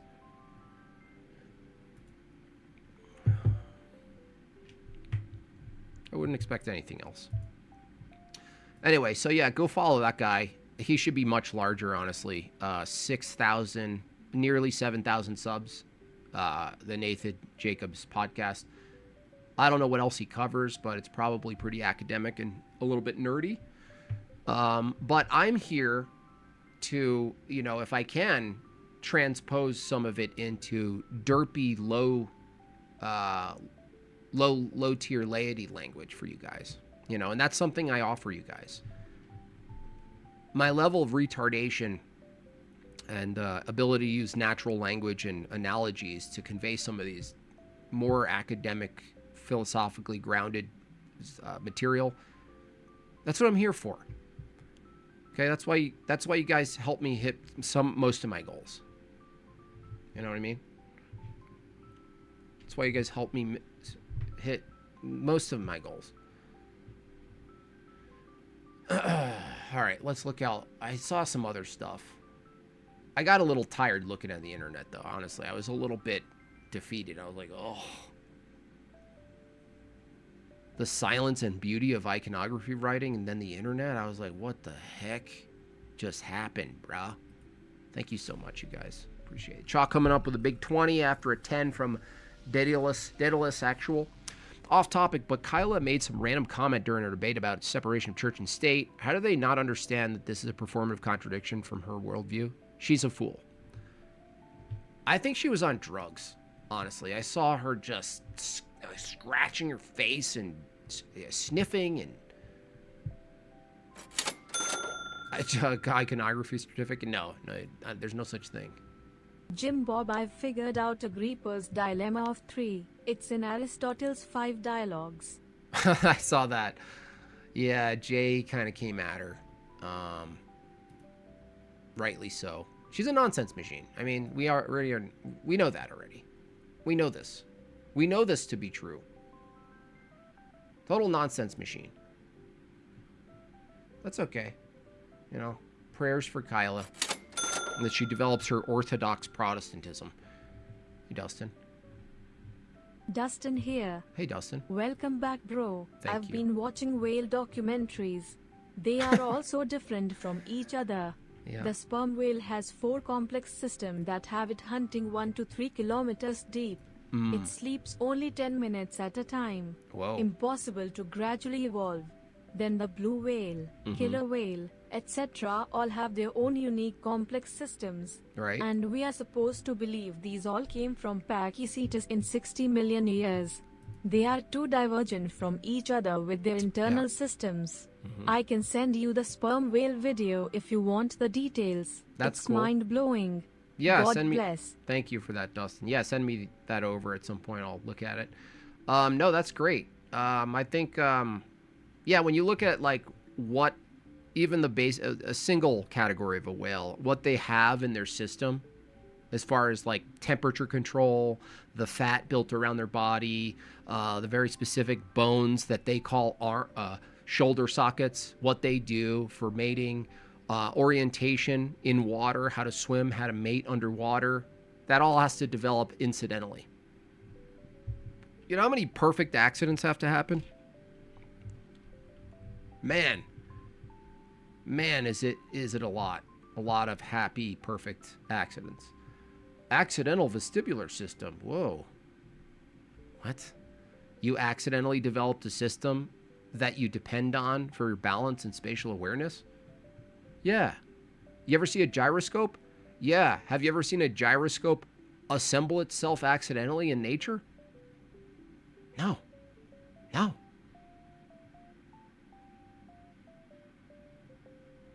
No. You guys are crazy. I'm just going to start gaslighting them more. That's what I think.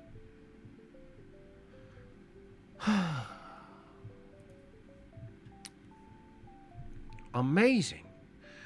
Yeah, so it looks like there's nothing really to review on the modern day debate. They're keeping that members only. I know eventually they release it in bits, so we'll catch up on all of that. I don't know how many of you watched those debates either in person or from the interwebs. I didn't watch any. So that's fine.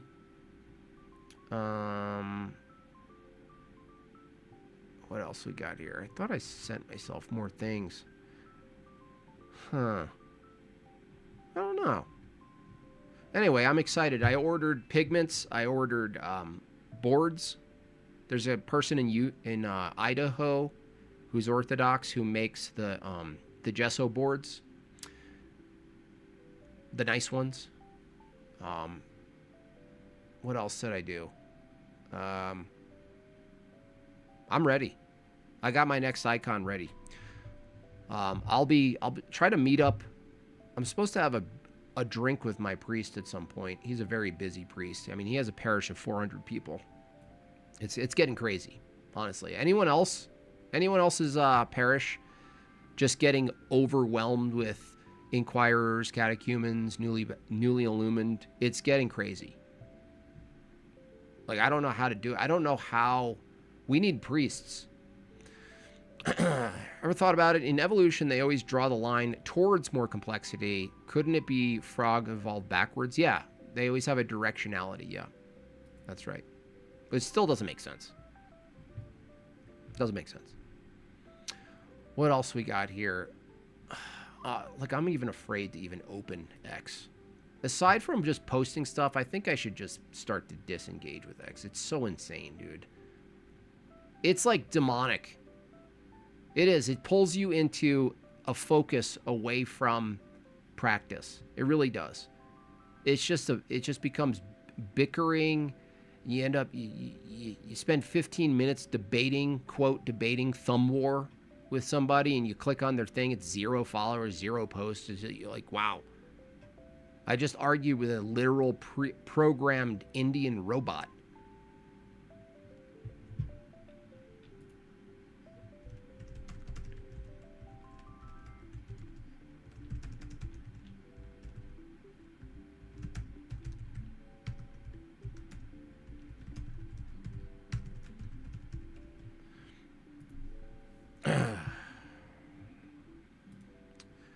25, 30 newly catechumen. Yeah, it's wild. It's just getting wild out there. And people are like, no, it's not. It's just a trend. Okay. If that's what you got to say, that's fine. I'm liking it. I'm liking the trend. Good. Good. Good. Oh, hello, Vagine. The term Orthodox Protestant is being spread by certain prot channels. Anyway, here is some tax money. Andrew says, thank you, Vagine. I wish there was a parish closer to my home as far as I'll stay non-denom. I don't think that's a good enough excuse, Andrew. Just to be perfectly blunt with you, I think you should move. Like, I think grafting yourself into the Orthodox Church is so important that moving is trivial. And I think if you start participating, you'll see that. I think you couldn't understand it now where you're at. You're like, well, no, that's crazy. But I bet you if you actually took the leap and made it that important to be a part of the true church, that if you moved, you would look back at this comment and say, I'm so glad Jim Bob said that to me. Because it's true. It's true. It's not easy, but guess what? Staying non-denom is just you preferring your convenience over the truth. Is that your theology? Like, no. Your theology would call you into sacrifice, would call you into discomfort, not comfort. No, that's not an excuse, Andrew. Our priest just said we need to do more reader services unless people help with the prison ministry. I'm a chanter, but I'm willing to help with both. Nice, Ephraim. Yeah. Sneeko debated AI Fuentes. That could be good. That guy's a real meathead, huh? Sneeko, man. His takes are just getting worse and worse. We've been a part of the surge starting about a year ago, November, and since there's been many more, it's too awesome. Yeah, Andrew, we drive an hour. Yeah, some people 2 hours. You just gotta build your life around it, man. I know it's simple, but it's not easy. We're not trying to tell you it's easy, Andrew. It's not easy. Even if you, by the way, I was talking to Tony yesterday, and we're on the phone, and we're talking about how, for those of you, a lot of us are still in the zeal of conversion, and in the war, against individualism in the West and all this, trying to recapture the hearts and minds of people.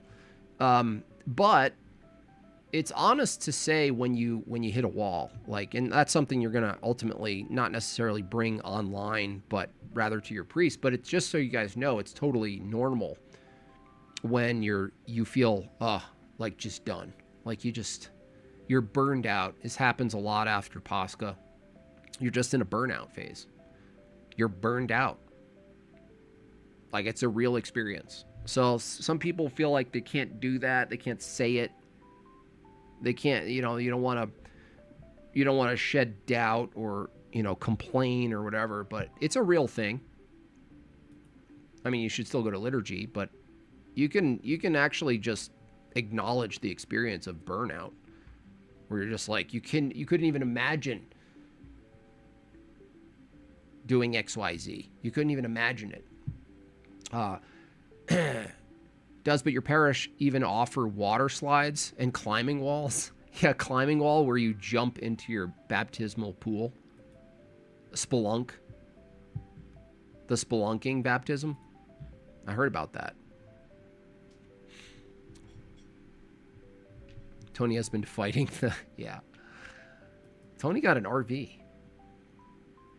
He got an RV. I'll admit I'm afraid to go without the rest of my family. Well, you know what, Andrew? I went without my family a couple times. Being the leader and someone who they're going to look to with confidence and saying, we're going here.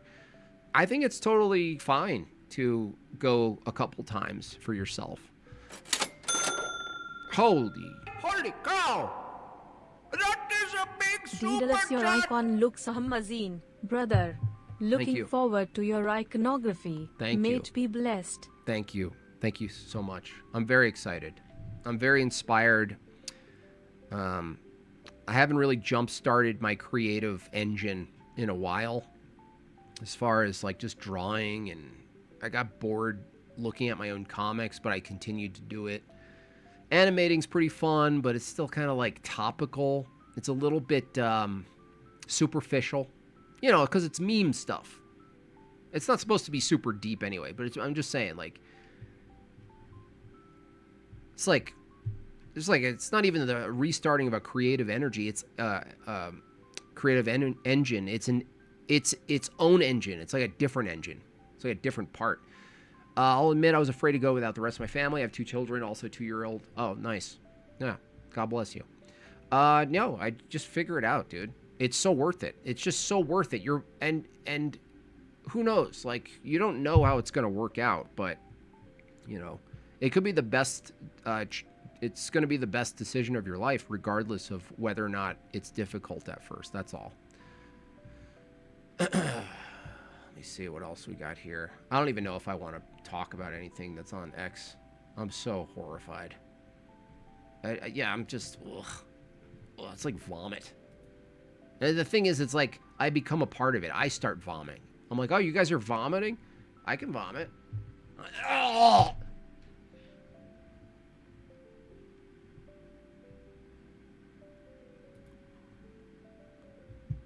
Oh, I can do that. Oh, let me just do it. I'll do it. Oh, you're doing that? Just going to liturgy has changed my life in a massive way. Yeah, and you just keep going. You go when you don't want to go. You experience, you'll experience a liturgy where you're just not in it. Where you're just sort of deadened. You still go. You just still go.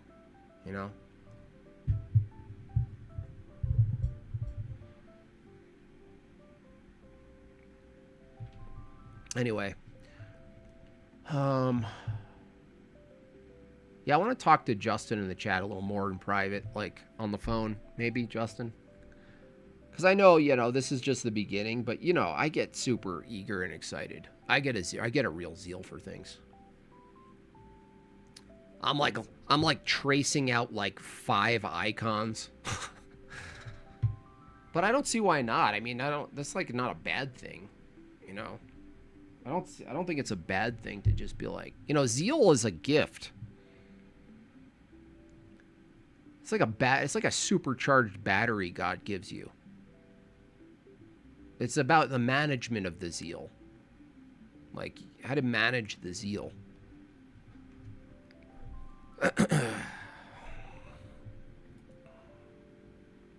Yeah. Yeah, physical stuff is far. I've been sort of waiting. It's a waiting game to get a bigger place. I live in a really tiny, small townhouse. I'm streaming from the edge of my bedroom. I don't even have a studio for this, let alone a metal smithing studio. And so, but iconography is something I could do, and it's very fulfilling, and also it's physical. That's a huge thing, Chris. Like, when you're so far removed from the physical creation of things with your hands, even though you could be kind of proud of like, oh, I made a thing, I made a video, or I made an animation, how cool, it's still, there's nothing that replaces the physicality, turning the board, perfecting your lines, the smell of the tempera paint, the vinegar, the active focus and prayer. St. James the Greater.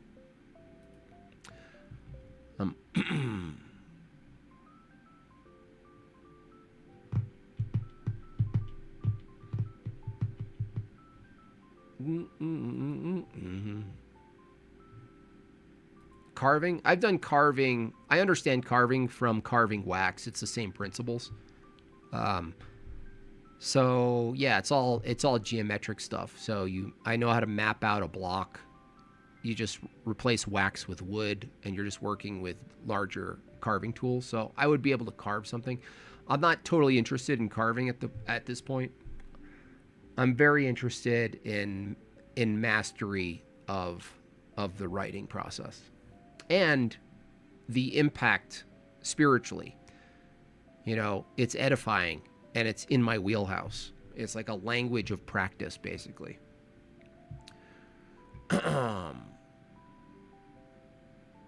Commissions, I don't know how that works, honestly. I'm very new to this. I think at this point, I wouldn't move toward that early. I wouldn't make it super transactional. I'd make it like I want to write icons, and I would leave it to the person I'm giving it to. I wouldn't even at this point make that suggestion, honestly. It's a weird thing. It's like a different category. You know what I'm saying? A completely different category. Now, keep in mind, there are iconography, like for instance, our parish is like a 30 to 40 year process of completing every square inch of the white panel inside of our parish. Our parish is absolutely beautiful. Anyone who in the chat knows who's been there. But they have to live, right? Like these people, the amount of work and time, and it's absolutely painstaking, especially murals. Like we're not even talking about boards. We're talking about scaffolding. We're talking about panels that are made and shipped, and then they have to be properly applied to the wall. Like this is crazy. That's crazy work. So like there is a transactional element that it costs money. It requires funding, but it's just not something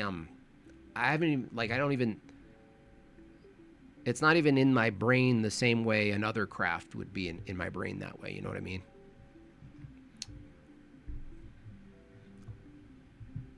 I don't even know how that works. Like Justin wrote a beautiful icon for Megan, and he didn't have a number. You know, he just wanted her to have a beautiful icon, and I just took it upon myself to just, you know, pay him a chunk. I think that's how it might work. But, you know, there's also like, you know, there's parish bookstores. They have to sell the prints of the thing. Like that's how you support it, right? So I just don't know how it works.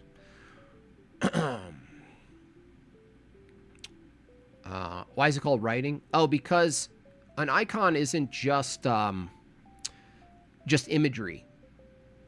An icon has information in it, and you're writing. Let's say, like if you're doing feast day icons, you're writing the theology, and the reason it's writing is because you're actually documented through imagery. Because image and words, they're both conveying something. So it's not about just the aesthetic of looking at an image. The image is packed with meaning and conveying the theology, depending on what the icon is. So we're not just painting or drawing something.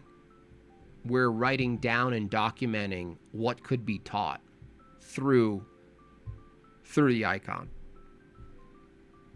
There's all sorts of things in the icon too, like the way light is. The uncreated light coming from the eyes and the face of the saint or the angel. How buildings show up, right? I was talking to my teacher because I would give him a ride home. Buildings, I couldn't quite understand them. Maybe Justin off screen, you can help me with this. But apparently buildings like architecture, it's like a flipped perspective. Now my intuition says, because he couldn't, it was language barrier, couldn't fully explain it to me, but to me it seemed like, oh, if there is an sort of a flipped perspective of buildings or mountains or something like this, is that because like you're in a different world looking like, I don't understand it yet, but it was interesting. Just him saying that, I was like, what? Wait, what's happening? Or the fact that there's no, you don't do evening. There's no like a evening, like temporal stages of light, you know, cosmic. cycles of light. I mean, there's so much information embedded. It's crazy. You just like keep looking in. There's always more to learn about it. I'm also doing one now as a commission, but I told my friend, you give me whatever you feel. I think that's pretty good, Justin. I think that's a fair and tactful way of doing it. Now, maybe Justin, all your work you do, if you properly scanned it, I don't think there's anything tactless about if you had a website and you just said, well, no, these are the prints of it, right? This is like a going rate of a print. Because that's what a parish bookstore does. But as far as like a personal one written, like I already want to do one for my parish, like just as a gift. Now I might be getting ahead of myself, but it's like to do an icon for your parish, you're already assuming you produce something good enough to do that. But I don't know if that's the point though. Like, I wonder, obviously there's some threshold where things are just too sloppy and you just have to be honest and be like, it's not ready. It's not there yet. I don't think I would do that. I don't think I'd produce something that someone would say, it's not there yet. I think I would use the discretion to say, is this worthy of gifting to someone or gifting to my church? I think I could assess that myself.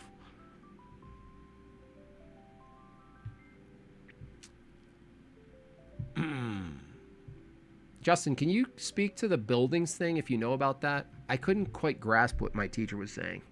His accent was really thick. He was also softly spoken, like he didn't say much. He'd be like, no, yes, we don't need that. Not today. You know, that's how you want a teacher. That's the proper way to get an iconography teacher. Just like, no, stop. Don't ask that question yet.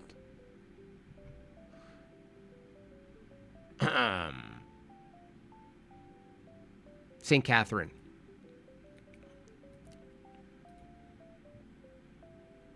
Rachel, I didn't get to see anybody's performance. I'm sure you all did well. And everything's behind a paywall at this point, so I'm going to wait. But I just assume you guys kicked ass, so. And had a great time. The question is about buildings. I was asking him, is there proper rules to making architecture? Because I noticed that in iconography, architecture is often its perspective is like off. Like it's not how you would learn perspective in the traditional sense of art, like 3-point perspective, with a horizon and everything's dedicated to that sort of worldly view of the thing you're looking at. It's different. It's like it has this, like, I don't want to use the term inverted, but according to how we see things normally, it's skewed. And I asked him about that, and he said something about like buildings and architecture, and sometimes things are flipped. Everything's reversed. But he didn't tell me why. Because he just, it's like 3 sentences, and you gotta wait. He has to recharge. It's like you just like hope he'll get the question and the answer out. So that you have to wait another hour for him to recharge to actually to do another follow-up. That's funny.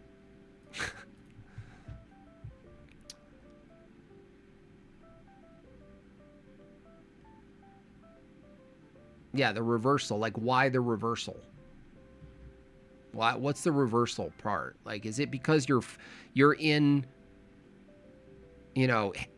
from a heavenly perspective? You're looking at things from the heavenly perspective? Is that what it is? Like, it has to be flipped? I don't know. I have no idea. And whatever he said, I don't know what he said. So, to infinity? Okay, that makes sense.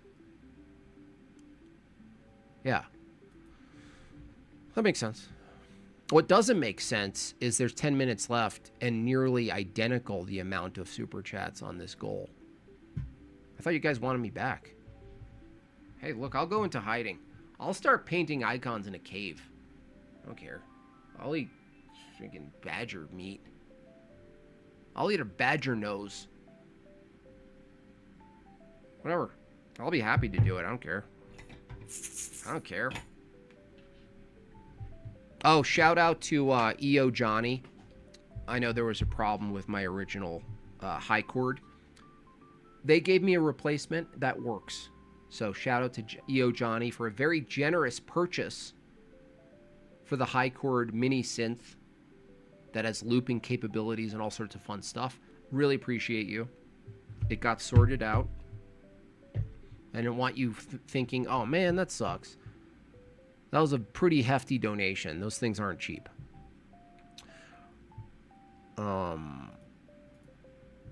Cave Bob, yeah, you guys can't hit these goals. I'll right to the cave. Right to the cave. I don't care. You think I care? Beer, cave, coffee, beer. I'll do it. I don't care. Whatever. The internet will go on. You guys will find another place to go. I don't care. Painting icons? Yes, Matthew. Icons. Whether you like it or not, Matthew, you also are an icon. I know. You're constantly fighting with orthodoxy. I get it. So it's got to be a rough life.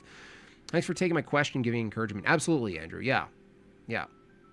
Keep the focus on it. See what you can do. Take a day trip. Make it fun. Make it a fun day trip. Even take your kids or go alone. Maybe you need to get away from everybody, Andrew, for a Sunday. I mean, your wife and your kids might very well say, I want to go on a day trip with you to an Orthodox church. They might say that. So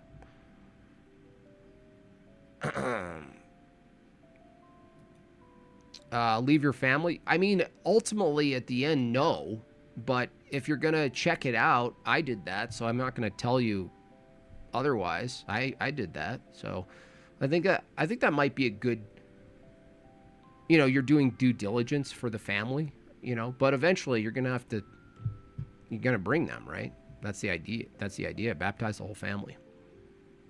I have to go write my toenails. There's nothing written on your toenails, Matthew. I know you're Owen Benjamin level thinking about icons at this point. So you'll develop. You'll get there. Thank you, John Mandragon. Jorlandian taxes, thank you so much for your taxes, guys. Really appreciate you. What the heck is with all these pores? Yeah, what's with you poor people? Just because I work at a demon-filled tech company that pays me too much, I have to do all the work. See that, guys? This is what you guys do. You leave it to Cha. You leave it all to the nobles. Hey, that's how taxation used to be. Even in this country. If you were wealthy and you had the resources, on behalf of the poors, you donated. You took care of the city. It was like a thing. It was like a chevron you got. People didn't even complain about it. They were like, yes, I am better than them. That's right. So, Cha, you should take that approach. Here you are, peasant dwellings. The noble people have spoken with their coin. A reminder that you are the lowest levels of Jortlandians in the alleys, in the cave dwellings. You will thank us. How do I explain to my mother that icon veneration is apostolic? I don't even know if you want to take that approach with your mom. I would say bring your mother to a liturgy. I think it's from the 2nd century. There's an old catacomb image of early Christian worship that was basically the entire domain is covered in iconography. So it was certainly present, but you can't really approach icon veneration with someone oppositional until they understand what an icon is from the Christian perspective and what veneration is. You have to define these things before you get into whether it's apostolic. That's the problem with all these debates. They're like, is my version of what I think iconography and veneration apostolic? And you're like, wait a second. Don't go too far ahead here. It's based in the incarnation theology. It's completely consistent with it. And it's consistent with not just other beings being icons, but even our homes. Like it's a much larger theological view than just whether or not you can historically ground something. Now, you can get her a book if she likes that language. What is that one called? I have it on my bedside. I think it's just called Early Icons. I think that's what it's called. Wow. Holy cow! Shot to the Bikioku. That is a big super chat! Thank you so much. Very generous. Absolutely.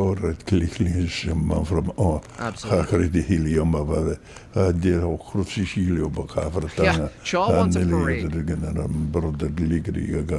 Shaw wants a Jortlandian float. He gets a float. Thank you so much. Tortilla Eucharist tax, thank you. Any other questions about... I might not be able to answer the questions, but at least Justin's here. Any other questions about my class, the process itself? You know, I gotta wait a couple months to seal it, to put the varnish on, but I'm very happy with this. Very excited to have this opportunity to pursue it. I can't stop thinking about it. I'm trying to watch a movie with Meg Bob. I'm looking up icons, trying to scope out the size of them. I'm like, what's the base color on this? Oh, wow. Those have 5 highlights. Wow. So I'm nerding out hard. That's a good way, yeah. How to intellectually explain orthodoxy. Yeah, just bring them to liturgy. It's a long road. It really is a long road. 7 days? It was 7 days. It was all days, 7 days. And definitely not enough time to get into theology. It's basically like a really intense, not paint by numbers, but like, you know, you're mapping out an image on a board and you're learning the techniques of how to apply the paint to the board from dark to light, from clothing to face, and how to keep it clean. The guy does, by the way, if you guys are interested in, if you guys are interested in, he does some video stuff, like how to prep gesso boards and how to, I think, make like animal glues or something like this on his site. Maybe I'll leave that in the description. I have to find it. Hey, y'all, please pray for my father who just got out of a minor heart surgery today. Welcome back. Oh, thank you. If you could give us his name, Ashuza, that would be appreciated. No, he chose the icon. So every time he does a tour in the United States, he goes with a single image, and he takes that to all of the... So he chose Angel Michael, and he purposely left out a very difficult part of the icon, if you guys can pick it out. Can you guys see what's missing? Traditionally speaking, what's missing from this? It's one of the most difficult things to do, a straight line. His staff or scepter or whatever you would properly call it. What do you call it, Justin? You just get a group of students basically inappropriately cussing because they're trying to get a straight line that's what is that, 13? That's probably 13 inches. I'm glad we didn't do it, honestly. I'm glad we didn't do it. I would have ruined the whole week. The scepter? Yeah, that sounds better. The scepter. Well, isn't it a sword? Some of them have swords sometimes, but some of them have like this really thin scepter. It's pretty cool. I want one. You can use a ruler. Yeah, you can use a ruler for the straight line, but the thing is you still have to paint the straight line.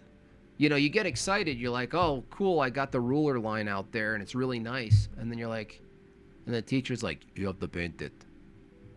Like, oh, okay. Aren't you going to do it for me? Can you do it? Also, the border. I did the border. If you guys see the borders, very difficult. This red border right here, that's a long line. You ain't messing around with that. You ain't messing around with that. Holy cow! That is a big super chat! Welcome back. Calvin says for 50 big buckaroos. I really appreciate that tax donation. Welcome back, JB. I have been to 3 liturgies now, and I keep looking forward to the next one, absolutely. And to Andrew in the chat, I have been going solo for the first couple as well. I'm bringing the family next week. Yeah, see? Yeah, I wouldn't worry about it too much. You know, get familiar with the drive, get familiar with the parish, so that, I don't know, when you go back with your family, it's a very warm, familiar welcome that you'll get. So you're not just like creeping in and you're like, what? I feel like an outsider here. Why do you call it painting sometimes and writing sometimes? It's just because it's just an association, dude. The lies. Tell me one lie of EO, Matthew. You see what you talk about something beautiful like iconography, and then Matthew can't handle it. Like, I feel bad, honestly. It's like I pray for you, Matthew, because I couldn't imagine what it's like to feel like your spiritual skin is constantly itching. You know what I mean? It's like a rash. It's like you have a spiritual rash, and it's Jewy. Cool it with the anti-Semitic remarks. It's like it's a revolutionary spirit. It's a daddy, don't tell me what to do. You know what I mean? It's sad. You know, normally I'd come at you pretty aggressive, but I think because of the class, I'm a little at ease. I don't see you guys the same anymore. I see you as injured. You know what I mean? It's like I see it as a spiritual injury. I'm like, oh, that's fool's not going to the hospital with his injury. All right. Some people just don't want to go to the hospital for their injuries. They're like, no, I'll fix it myself. They're just bleeding out. Okay. I'm not going to throw you. There's no Orthodox vans that kidnap people and send them to the hospital. Now, would I do that? Maybe. If I was the king, if I was the Orthodox king, I would have Orthodox kidnap vans. I would have ortho dozers clear out the pride parades with an ortho dozer, influenced by Russian cathedral architecture. You mix the Russian cathedral architecture with the dozer, comes through. It chants. It has huge speakers. It's chants, very loud chants. Clears out the Muslims who are praying in the street and the gays. Clears them right out. There's a slide gutter. They slide down. They're forced down a slide that brings them to a new geographic location where they can start new. And then I would have ortho kidnap vans. You know, the horror of being taken from the street, put into a van. And then you hear chanting. You're like, where am I? You smell incense? You think you're a part of some weird ritual, you're going to be sacrificed? Nope. You just take it off, and you're just standing there, observing liturgy. Holy cow! Those are fun, yeah. Please That donate is a that. big super Please. chat! See, I'm torn about this because I know it's comical, but I also don't want to pervert or change the beauty of, let's say, like an Orthodox cathedral. But boy, am I tempted to make at least the T-shirt of the Ortho Dozer. You know, I will take some input from people about whether or not I'm crossing a line. I'm totally open to it. It's just my creative spirit is going, Ortho Dozer. Oh, I just see it. It's so clean on the shirt. You know, three quarters view, sort of perspective where the dozer, the pusher part is up front, aggressively up front in the perspective foreground, and it's sort of, you see like the, and it's just so like ortho dozer. I just love it. But, you know, I don't want to twist things. I don't want to twist things. Thank you so much for that fund. Really appreciate that. A little more for Dozer Fund. Yes, thank you. Dozer Fund it's a real thing. It's too good, do it. It's just so good. There's so much meaning behind it, too. Like, you don't even need to say anything. Yeah, it doesn't even need to say orthodozer. It's a dozer, and it's just clearly an orthodox dozer. Clearly. I don't see any problem with it. It's like you're not presenting it. It's not a cathedral. It's not some sort of holy image. It's just a dozer that has the aesthetics of a Russian Orthodox cathedral. That's all.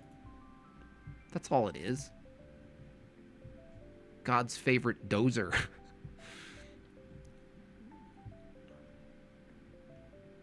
He doesn't learn, dude. Someone who willfully remains ignorant after he's unteachable, we're the fool. You can't teach someone who's unlearned. They're not going to learn. When you correct them, you can't teach it. You can't teach people. You can't teach people who don't want to learn. Then we're the fool. We're the fool. Look up a 40K Titan. Is it in the realm of it? Is it in the realm?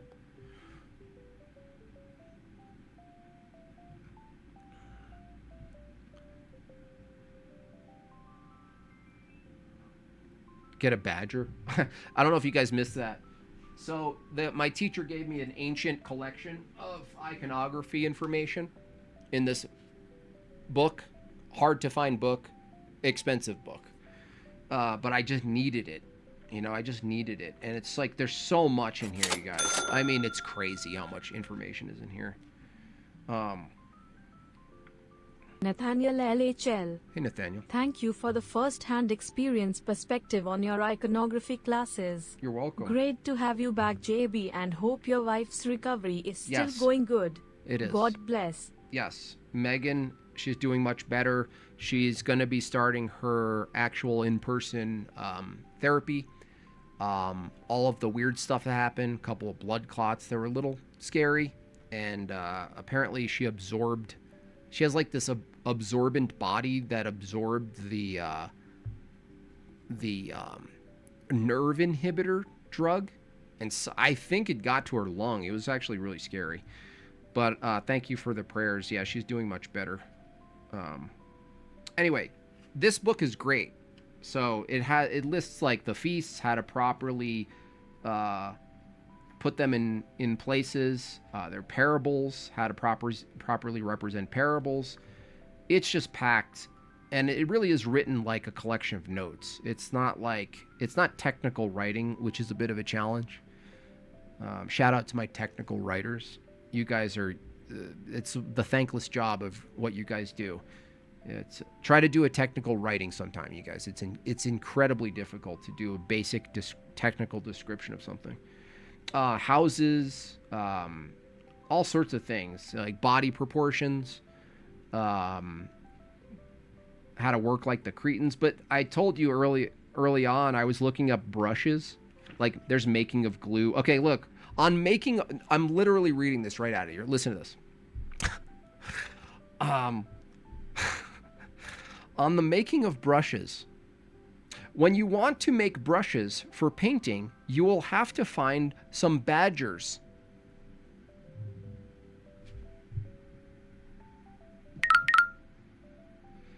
Okay. Get their tails, pluck out all of the hairs, only taking those from the sides. You have to take the sides of the badger's tail after you kill the badger.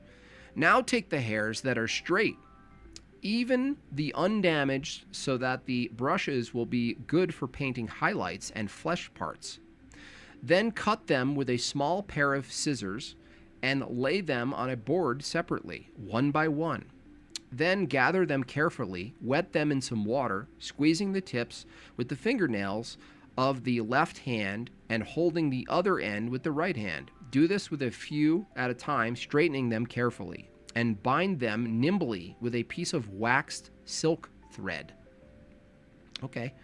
Seeing that weeks have gone by, seeing that you do not make the brush too long, the quill into which you want to fit the brush should first be soaked in water so that the hairs will not come out of it. Collect the tops of all of the hairs so that you can use them and make a big brush for painting undercoats. And don't even get me started on the making of glue. I mean, the making of glue, this section's crazy. You need some lime skins, from the market. Some ducks or oxen or whatever, and just boil them. You guys know. You guys know about boiling rabbit skin, raccoon skin. You guys know about that, right? Yeah, talk about look, that's the part that we don't have.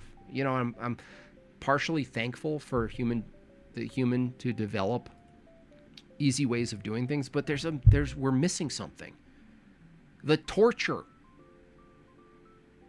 the pain and the sacrifice to make a brush, and how well you'll care for that brush because you made it, and like the fruit of making a writing an icon where you had to make all the paint from pigments, and I mean, it's just, you can see how the life of a Christian, even at the time, was different. And you can't really contrive it. It's kind of fake. Like, there's an irony of like faking the scarcity. Like, we're in such a culture of decadence and luxury that we have the luxury to fake not luxury. Find the most pissed off animal and get their hairs to make... Yeah. It has to be the most pissed off, classically pissed off animal. That's crazy. Find a Tasmanian devil.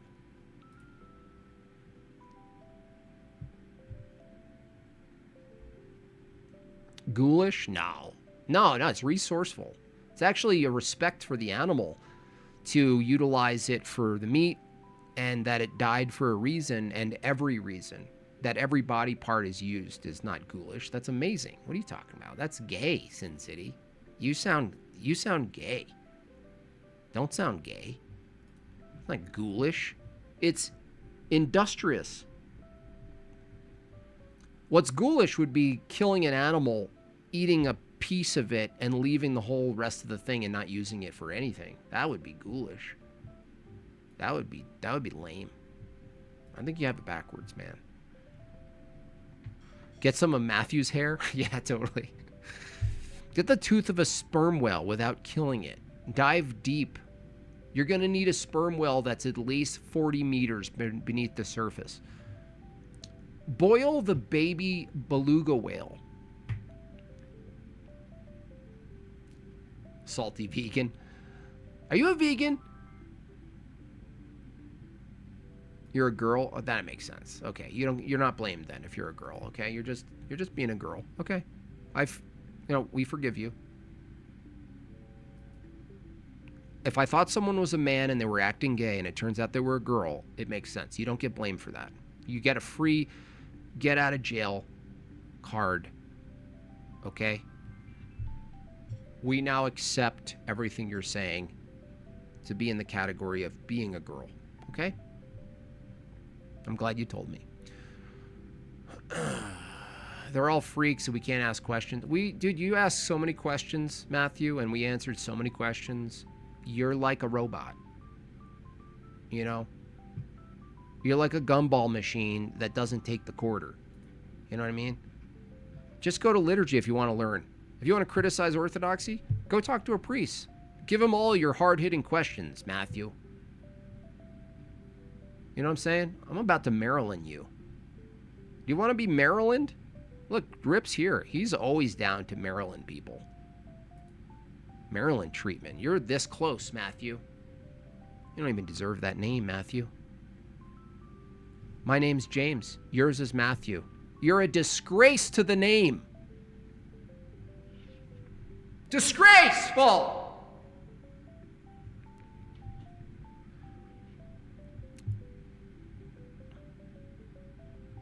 Disgraceful!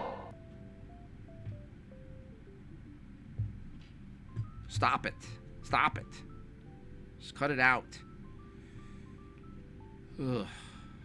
Making me sick. Making me hungry.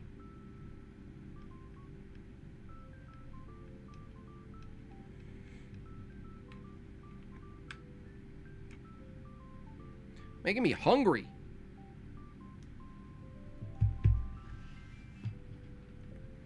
Maryland ended up supporting Mahler. Which one? The crazy one who wants Orthodox people dead, or the other Mahler? Speaking of, does he have any new courses out? I don't want to miss a course from Mahler. Hold on. This is really important. Truth Cartel. I love his courses. I'm learning so much about Christianity from his courses. Hold on. Where is it? Oh, it's my favorite thing ever. It's like Fred Durst started an online heterodox college. That's how good it is. What do you think, Vagine? Wait, where are they? Get the back hair of Tony. First, you lure him out by saying he is a superior artist. Second, have a group of people comparing him to other artists to lower his power. Third, have your most autistic member of the hunting party to sneak up and knock him out. That's true, Vagine. Where is it? Wait, he took him down. Oh no, lesson 4. Yes. Yes. Yes, this is so, I love it. This is my favorite thing. Are you guys ready? You're ready for full armor essentials? You're ready to be taught about Christianity from a guy on YouTube?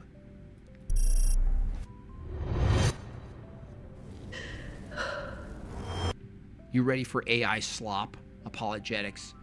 Do you tune into any of the debate con? No. I saw that it was very packed. It looked like a great time. But everything went behind a paywall pretty quickly, and I was in a class all day, so I was kind of like, honestly didn't even have the mental or spiritual energy to even listen. I couldn't even do it. Holy cow! That is a big super Is chat! every man who fought a badger for its hair in line for sainthood? Because they should be. Go to liturgy. Yes, go Fight to a liturgy. badger. That's right, fight a badger. Make a brush. The Lord will judge the ends of the earth. Ugh. He will give strength unto his king Oh no. and exalt the horn of his anointed. Hey, Oh, Lord, I got you. What are you doing? you startled me. Well, after our last lesson, I couldn't stop thinking. You said Moses promised a greater prophet, so I started reading ahead. I wanted to see where God spoke next, and somehow... I was saying this before. Doesn't this have the vibe of a gas station video where you're trying to pump your gas and you're like, when did they start putting aggressive ads on the gas tank thing?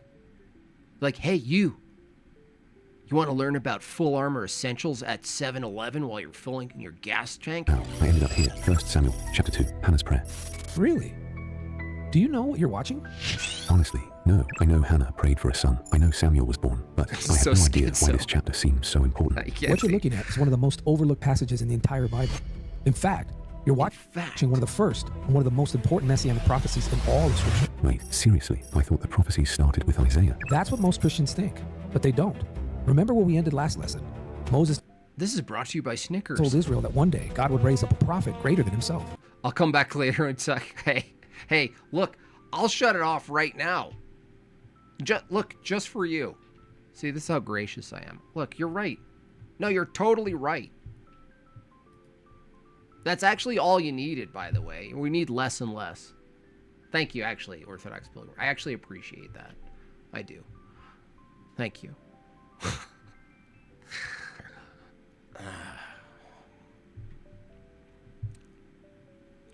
Anyway, he's like figuring out theology with a programmed robot. It's like, do you remember who's Knight Rider? Remember Knight Rider?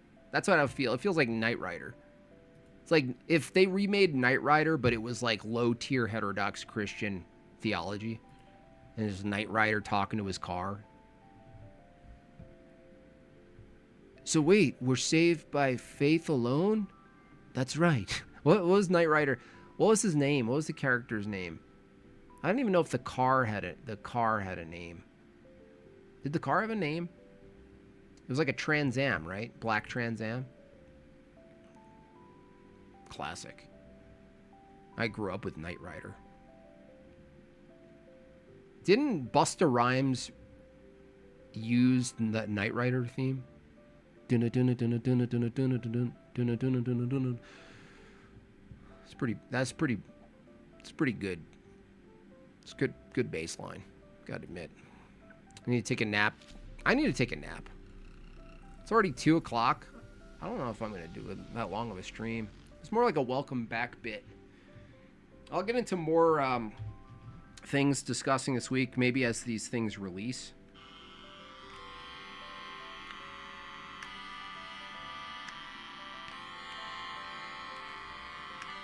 Nice. This thing's sick. This thing's sick. This thing's great. Hold on.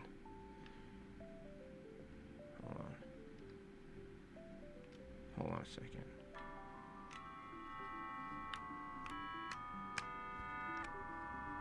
Can you guys hear that?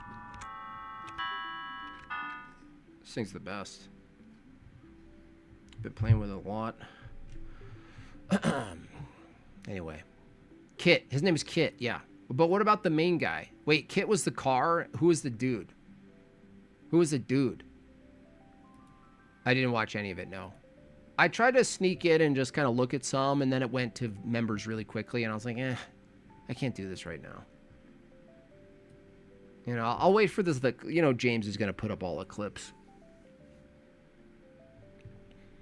Kind of interested in the Andrew versus the other Zio Pajit guy. Am I allowed to say that? I forgot. I don't even know. Here. There you go. His just name was David Hasselhoff. Yeah, Michael Knight. Okay, yeah, that makes sense. Knight Rider. Michael Knight. Rabbi Manischewitz. It looked like a pretty interesting collection of people. It's good to see that opposition can get together and not devolve into literal fighting and war. I guess that's good. I don't know. I'm more of a war guy. It's good for Jay. It's good for Jay to go physically to a place where he has to be nice to that closeted gay Catholic guy, Trent Horn. Like, it's good for him. It's good for Jay. So,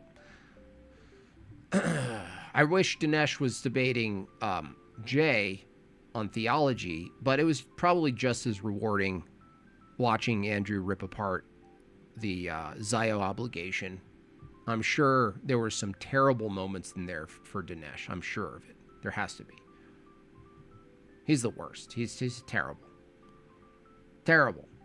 And that's good, because he's one of the bigger, louder voices, at least, for the last, 5 years on some of those political issues, taking the role of conservatives. We've been so duped with conservatism that at this point, it's appropriate that we're not even using the term anymore. And it's not a surprise, It's not a surprise everyone's rejecting. The rejection of conservatism is very parallel, if you guys see this, very parallel to the rejection of Protestantism.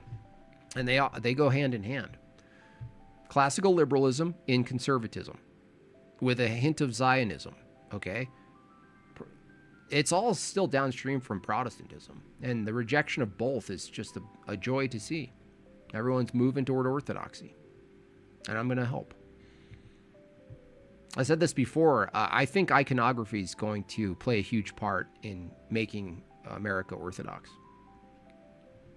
It's like the silent thing that you don't notice.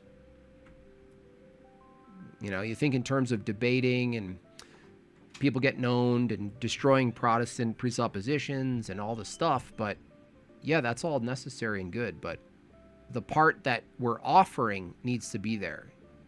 The thing that we're offering, the beauty. People need to see the beauty to move forward.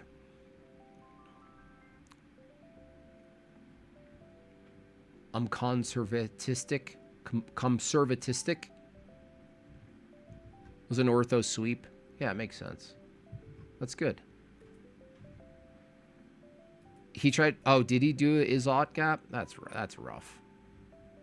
Who are the other people though? I didn't even notice. Like, who is the Lone Star? Lone Survivor? Lone Stick? I don't know his name. He couldn't have done well. Who knows?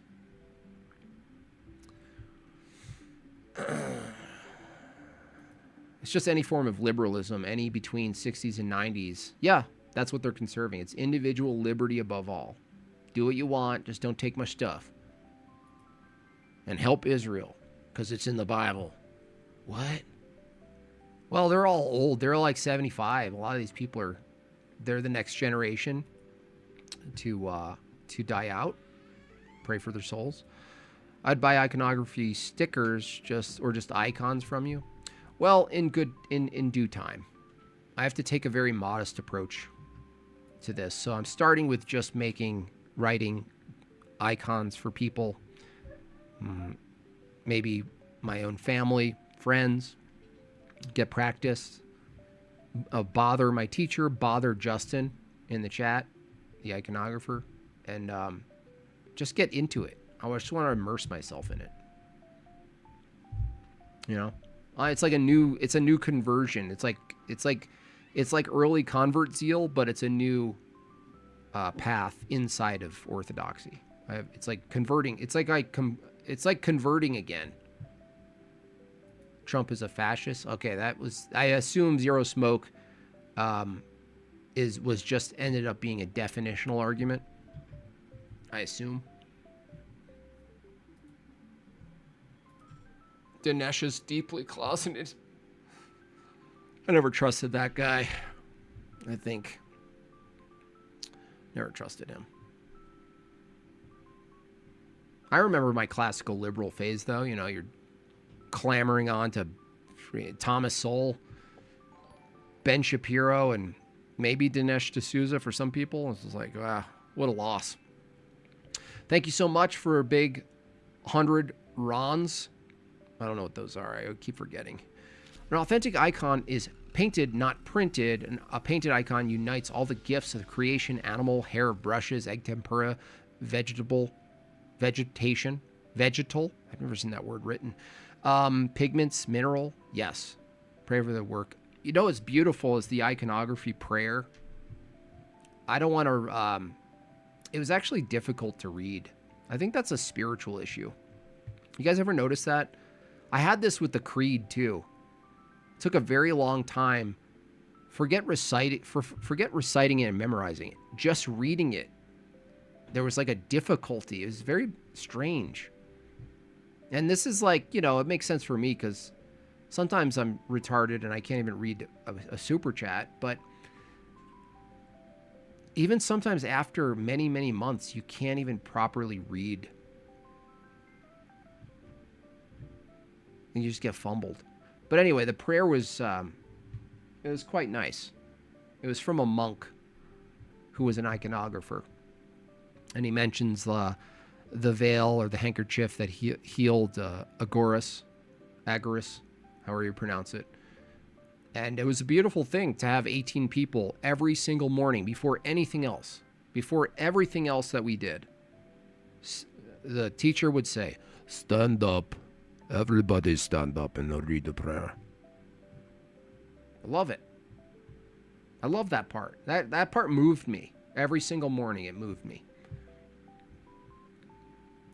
Hit the like. Yes, you. Thank you. Thank you, Rip. Anyway.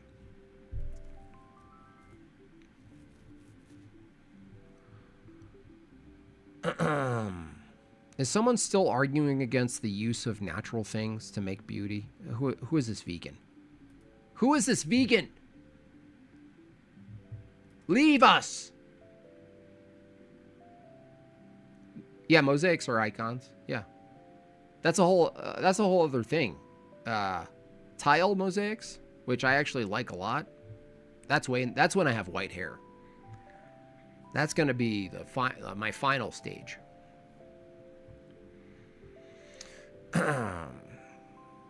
Encountering a liturgical art with freshness is definitely a kind of conversion or a facet of holistic conversion. Yeah. It was like a part that experientially was missing. I was just an observer of iconography.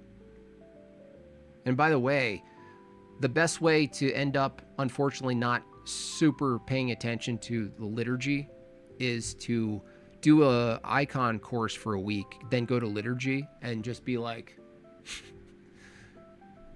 oh, look, that's 7 highlights and 1 base. Oh, look, 2 first shadow, second shadow. Whoa. That's like 3 feet of fade of blending. Whoa. It's pretty cool, though. I would show you my next icon, but it's a surprise, so I can't. So, sorry. Sorry.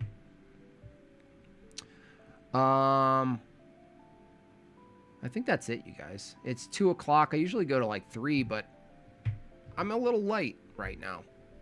I'm still in like a cloudy, like a ethereal, cloudy, illumined. I feel like I got baptized again. That's what my experience is. So I'm just gonna hang out, read more things, plan my next stream this week. Wait for some of these clips to come out, because I assume there's going to be a fair amount to review little bits this week. Should be good. Plan another debate. Oh, I have another debate, actually, against a theistic evolution, my favorite. That's going to be next week, I think. It's in my calendar. I'll let you know. What else? Yeah, I'm just going to keep you guys posted on my journey into iconography. I'm very excited. Newly inspired. I don't know. It's like all my artistic talents and skills coming together for something that actually is beyond my own preferences and personality. So I'm very excited and grateful. Yeah, with that said, thank you for all the donations. I am going to give my parish a hefty offering for them giving us the space without even demanding a charge for it. To have a bunch of strangers, a teacher come in, putting full trust in me, by the way, because I was the one who spearheaded it. And they just gave us the space to do it. So a lot of your funds today will be going to my parish.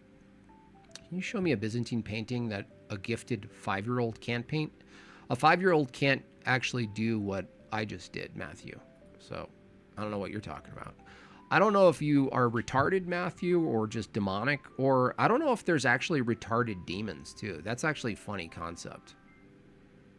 Like, imagine a demon with like a little indoor helmet on, drooling. Matthew, no. Actually, even the most simplest things. Like, I don't even think a 12-year-old, unless they're very talented, would be able to do the lines required in an icon. What are you talking about, dude? You're a fool. You're a fool. Fool. You crazy? Imagine hating orthodoxy so much that's your focus. A 6-year-old can do it. What are you talking about? There was a well-trained tattoo artist, and her name's Meg. Pray for her, because her priest is trying to get her out of tattooing and into iconography. And by the way, Hoodly Daddle, if you're listening, maybe you listen afterwards, I know you're a tattoo artist. My recommendation is, slowly change your path, because it is a possible path. And iconographers are actually needed in the West. A lot of stuff is outsourced to Greece. Anyway, even the well-trained tattoo artist who did perfect lines, this was challenging for her. Very challenging for her. Anyway, enough with Matthew. He needs to be sent to the wilderness. With that said, let me just check who I can send you guys over to. And I will continue my day, have another coffee, hang out with my wife and kids. Maybe do something. And I will keep you posted on the next couple of streams this week. Trying to get back into the groove of things. But my mind, my soul and mind and attention is really still in last week's experience. So I'm going to kind of sort of savor it, if you will. So I'll be pretty easygoing, I think, this week. I mean, it could be the rest of my life. Who knows? Who even knows? Anyway, thank you for the support and the donations and the members and the super chats and the Vagines. I really appreciate you all. And yeah, welcome back, everybody. It's been a whole week without you. I'm glad to be back. And let me see who we got here. John. You know what? I'm going to send you over. I'm going to send you over to King Pilled. And when you get to the chat over there, make sure you ask about an event called ChudCon, which I'm not going to make it. They invited me to be a speaker. And they're trying a new thing, a new event. ChudCon, it's called. It's a funny name. Kind of captures the essence of it.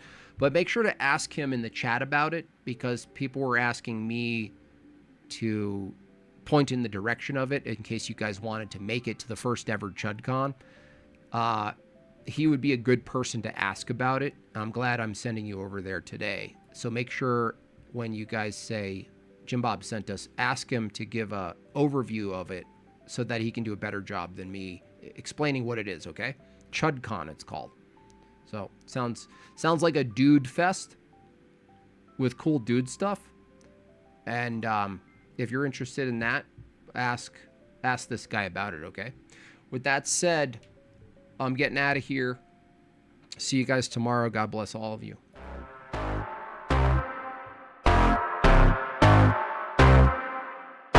Jimmy crack corn and I don't really care no more. What he gotta say, it's irrelevant. Once upon a time, could have been a partner of mine. Now he's getting checks from the government. I don't care where your idol stands, protecting his hands from culture jams with the oven. Guess another soldier got caught, all ain't what you thought. Nothing here was done for the fun of it. I don't care what you say, I'm on some new shit. I don't care if you're digging what I'm doing. I don't care what you think about my music. I don't care, you're not the reason I do this. Always up, always going. I don't care if I die without you knowing. Tried to catch your eye for a stint until I realized what that meant. Jimmy crack corn and I don't really care no more. What he gotta say, it's irrelevant. Once upon a time, could have been a partner of mine. Now he's getting checks from the government. I don't care where your idol stands, protecting his hands from culture jams with the oven. Guess another soldier got caught, on it what you thought. Nothing here was done for the fun of it. I don't care what you say, I'm on some new shit. I don't care if you're digging what I'm doing. I don't care what you think about my music. I don't care, you're not the reason I do this. Always up, always going. I don't care if I die without you knowing. Tried to catch your eye for a stint until I realized what that meant.